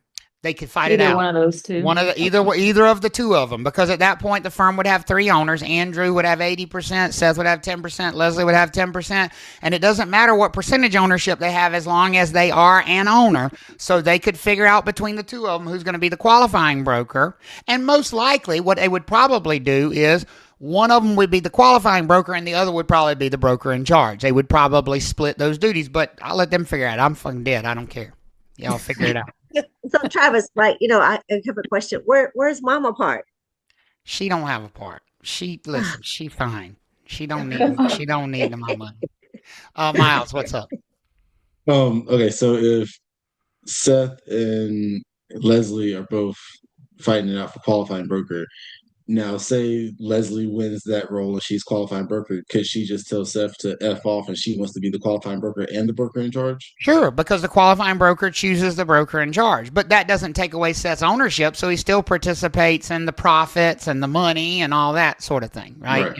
So okay. I'll let them sort all that out after I'm gone. They can figure that part out. But the firm, most important thing is, can the firm continue to operate? What do y'all think? Yes. Yes. And that's what's important. Because listen, we have had firms that don't have that kind of a succession plan. We had one firm in North Carolina last year. They had 22 brokers in that firm, folks. 22 brokers working in that firm, owned by one person. That one person was killed. The firm has no what? Qualifying qualifying broker. By the way, the firm still had a broker in charge because the the owner was not the broker in charge. And the broker in charge thought they could just continue to run the office. And the real estate commission said, no, you're not the broker in charge of this office anymore because this office doesn't exist anymore because it's a firm and it doesn't have a what? Doesn't have a qualifying broker. Their will left the company to their son, who was an adult, 25, but not a what? Qualifying broker. But not a broker. Non-broker. Provisional broker. Firms cease to exist instantly. Boom. Just like that. Wow. Because the rule says that every real estate firm needs at least one licensed, active, non-provisional broker to serve as the qualifying broker. And that person must be a what of that company? A qualifier. An owner. You can't serve as a qualifying broker unless you're an owner. Is everybody clicking on that? Everybody good with that? Okay. Now, like I said, the job of the qualifying broker is pretty simple. Who does all the supervision? The BIC. The broker in charge. If there's any supervision going on, that's the broker in charge. But ultimately, can the qualifying broker make one very important decision if they don't like how the BIC is running the office? Can the qualifying broker make one very important decision? Yes. They can get rid of that. They can get a new BIC. Terminate the BIC and choose somebody else to be the BIC, maybe themselves or some other person. That is always the sort of the overriding power of the qualifying broker is to say, you know what, I don't want you to be the BIC anymore. Okay. Everybody all right with that? Okay. Yes. And remember, you got to stay laser focused here that we're only talking about firms at this point in time. We don't really care about the ownership of sole proprietorships. That's for them to figure out. They're not a firm. Do sole proprietorships have to have this qualifying broker person? Does it matter in a sole proprietorship at all? No. Remember, they don't have a firm license. They're just brokers working together. Right? So if you have a sole proprietorship that's owned by 4 people and one of them dies, well, okay, we don't care. We don't care. Now it's the sole proprietorship of 3 people. It's much simpler in a sole proprietorship. But when you get that firm license, you add this wrinkle of having a qualifying broker there. Is the qualifying broker going to be the one that decides what the office does, that decides on the commission splits, that hires brokers, that fires brokers, that the real estate commission comes to when there's a problem? No. That qualifying broker basically has one role. Make sure the firm license is renewed every year and hire a BIC if one's needed. Now, are some firms going to go without a BIC? Yes. What do y'all think? Are some firms going to go without a BIC? Yes. So let's look at SMT Solutions LLC. SMT Solutions LLC is a limited liability company. Qualifying broker or no qualifying broker? Qualifying broker. Qualifying broker. That qualifying broker is Seth Thomas. He meets the qualifications for that role. He's a licensed, active, non-provisional broker. Does he need experience to be the qualifying broker? No. There's no experience requirement for a qualifying broker. He just needs to be an owner, and he is the owner. So he meets the requirements to be qualifying broker. Everybody good with that? Yes. Now he has a job. Hire a BIC if needed. Seth, how many brokers work at SMT Solutions LLC again? Just one. One. Are there any unlicensed assistants or any other people, or just that one person? I mean, I have a cat, but I wouldn't qualify him as an unlicensed assistant. Right, just one person, right? Yeah. One person. Does SMT Solutions LLC ever handle other people's pennies, other people's money, clients' money, customers' money, or does it only handle its own money? Just its own. Its own money. Okay. So money that belongs to the one broker that works there. That's it, right? Okay. So no OPP. What does the sign look like for SMT Solutions LLC? There actually is not a sign. What does the logo look like? There's not a logo. Where's the website for SMT Solutions? There is no website. Well, but how do you market stuff for SMT Solutions? Oh, I thought that's what you were asking me. That's the root of the question. Okay. We don't market, or I don't market. So there's no marketing. There's one person, and they don't handle other people's money. So as a qualifying broker, who did you decide was the broker in charge? Oh, I didn't think it needed one. It wasn't doing anything. Is he right, folks? Does it need a broker in charge? No, it's not need a broker in charge. No, it's not doing anything. So there's a firm with an active firm license, with a qualifying broker, but no what? No big. No big. Do you all see how that might show up as a test question? Yes. Absolutely. So basically, he has one role, just the qualifying broker, and he's the owner. That's it. Okay. That's it. Now, if he as the owner decides that firm wants to change directions and do something different, maybe that firm wants an assistant, that's fine. But the minute he hires that assistant as a qualifying broker, he's going to also have to choose what? A broker in charge. A broker in charge. Right? At that moment the minute that firm, if he decides, oh, hell, I want a website for SMT Solutions LLC, the minute he launches that website, he's going to have to name somebody as a what? Broker in As a charge. broker in charge. So I wonder if that's kind of like what Dylan's question was asking. It says, how long would the qualifying broker have to make a BIC? It really depends how quickly they decide they want to start doing one of those three activities. That's right. The instant that firm starts to do one of those things, then that firm would need a BIC. Right now, that firm does not need a BIC. But if that firm wants to do one of those things, so we keep using Seth as an example. Now let's go to Leslie. Leslie was in the exact same position as Seth. Leslie came to me years ago and she said, my accountant told me I need to send my money to an LLC. I said, that's fine. And she said, I created the LLC. I said, what's the name of it? She said, NatWin. I said, that's cute. Her kids' names are Natalie and Owen. So she named it NatWin. And I said, are you going to have a BIC for NatWin? She said, I don't see the need. I said, okay, so you're not going to advertise anything? Nope. It's just going to be you. Yep. And you're not going to handle other people's money? Nope. I said, okay. So she created the LLC. She got a firm license for the LLC. She became the qualifying broker of the LLC, but no BIC. Everybody with me? Mm-hmm. Yeah. Yep. Yes. And we started paying the money that would be going to her. Instead of paying it to her, we paid it to NatWin LLC. Everybody cool on what's happening right now? Everybody good with that? And that's for you. Right. She's all her brokerage. So her marketing doesn't say NatWin. It says Trav Talks. Right. Okay. The clients don't belong to NatWin. The clients belong to what?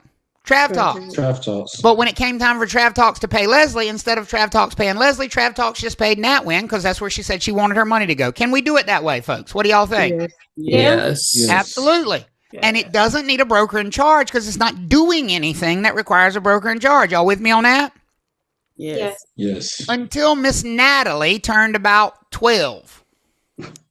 And one day, Miss Natalie, who I've known since she was in a diaper, said, Mama, why is Travis's name on all your stuff? Why isn't you named the company after us, but I don't see our name on anything? And she said, well, baby, I can't put your name on anything. And she said, well, that ain't right. So Natalie wanted to see NatWin on the signs. What did that require NatWin LLC to have the minute they created a logo and signs? That firm now needed a BIC. Is everybody with me on that?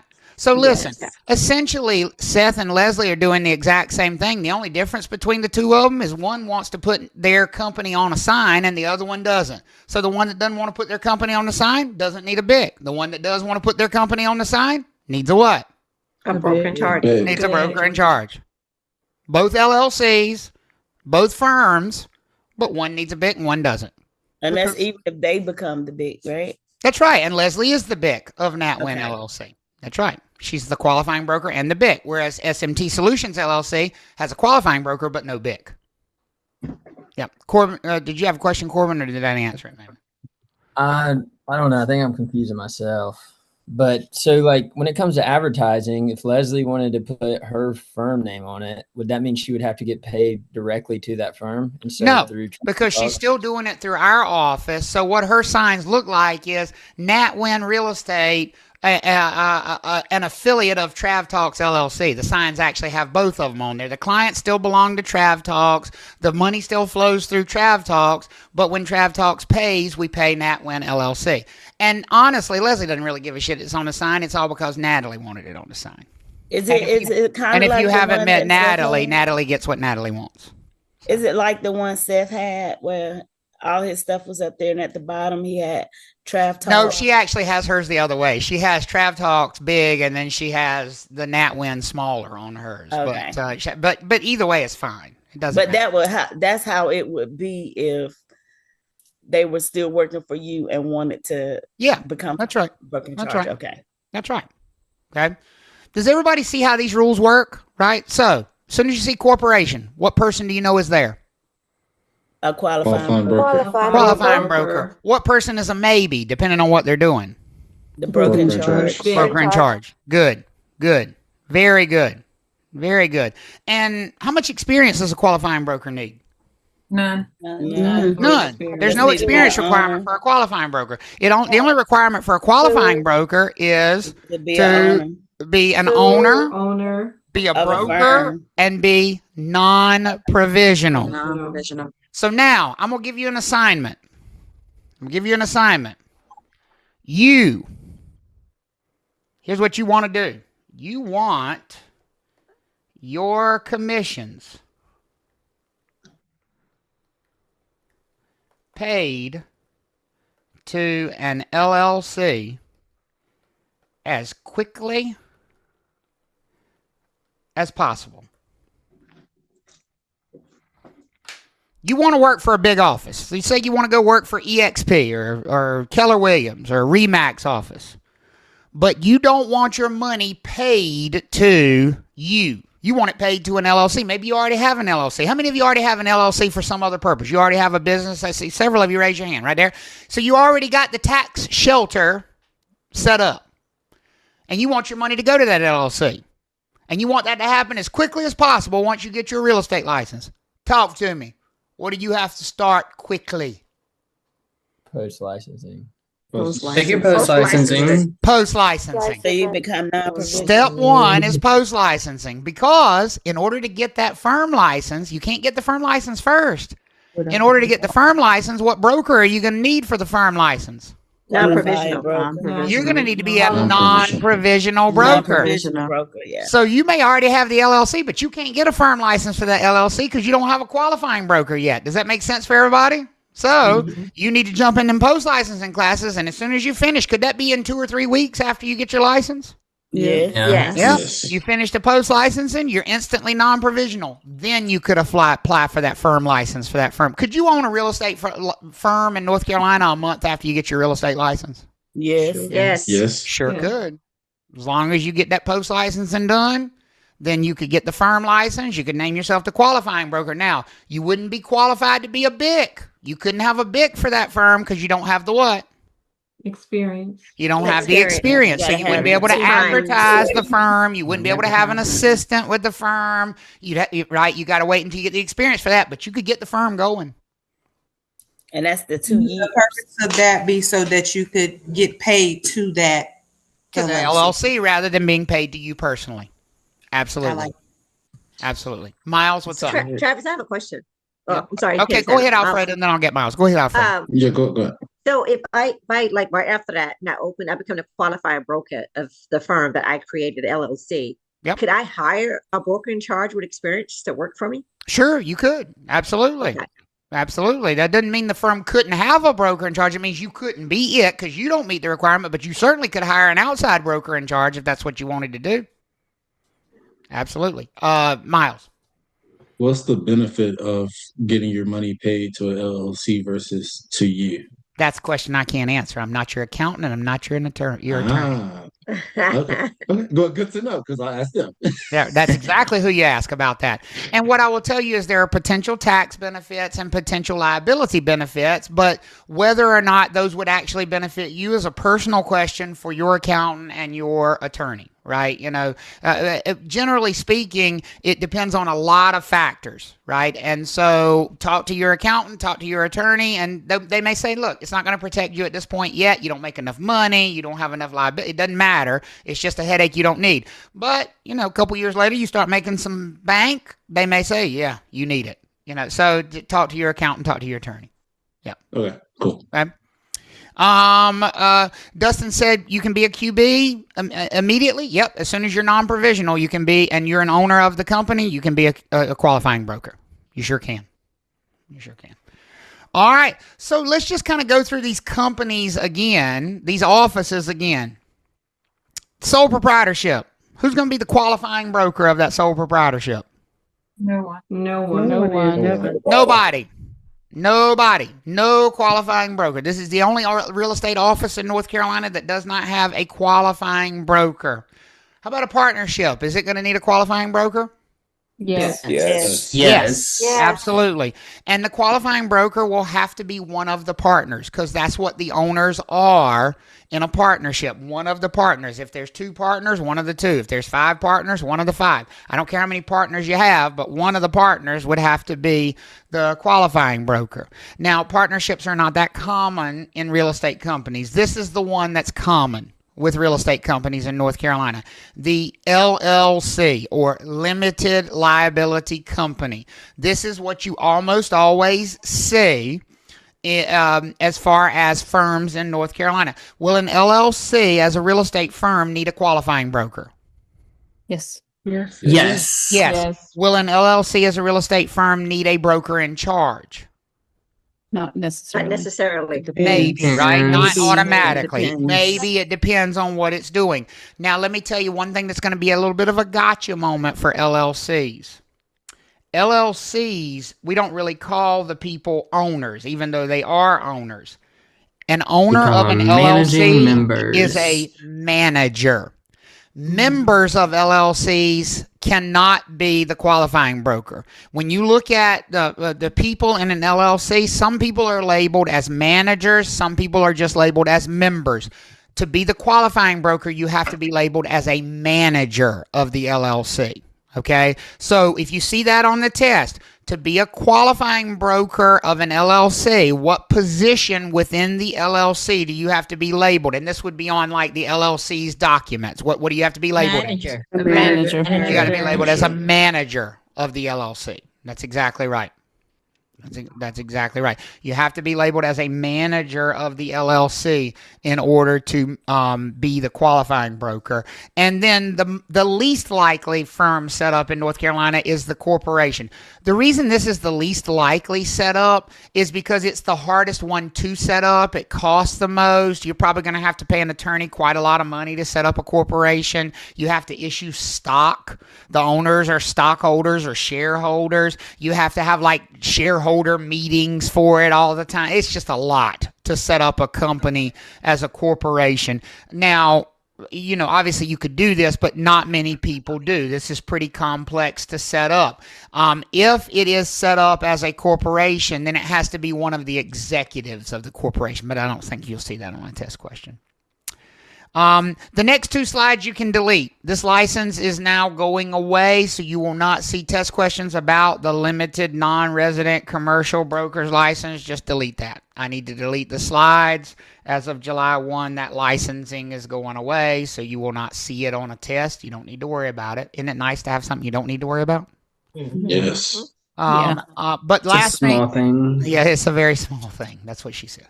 The last thing you do need to worry about, though, is notifying the real estate commission of changes.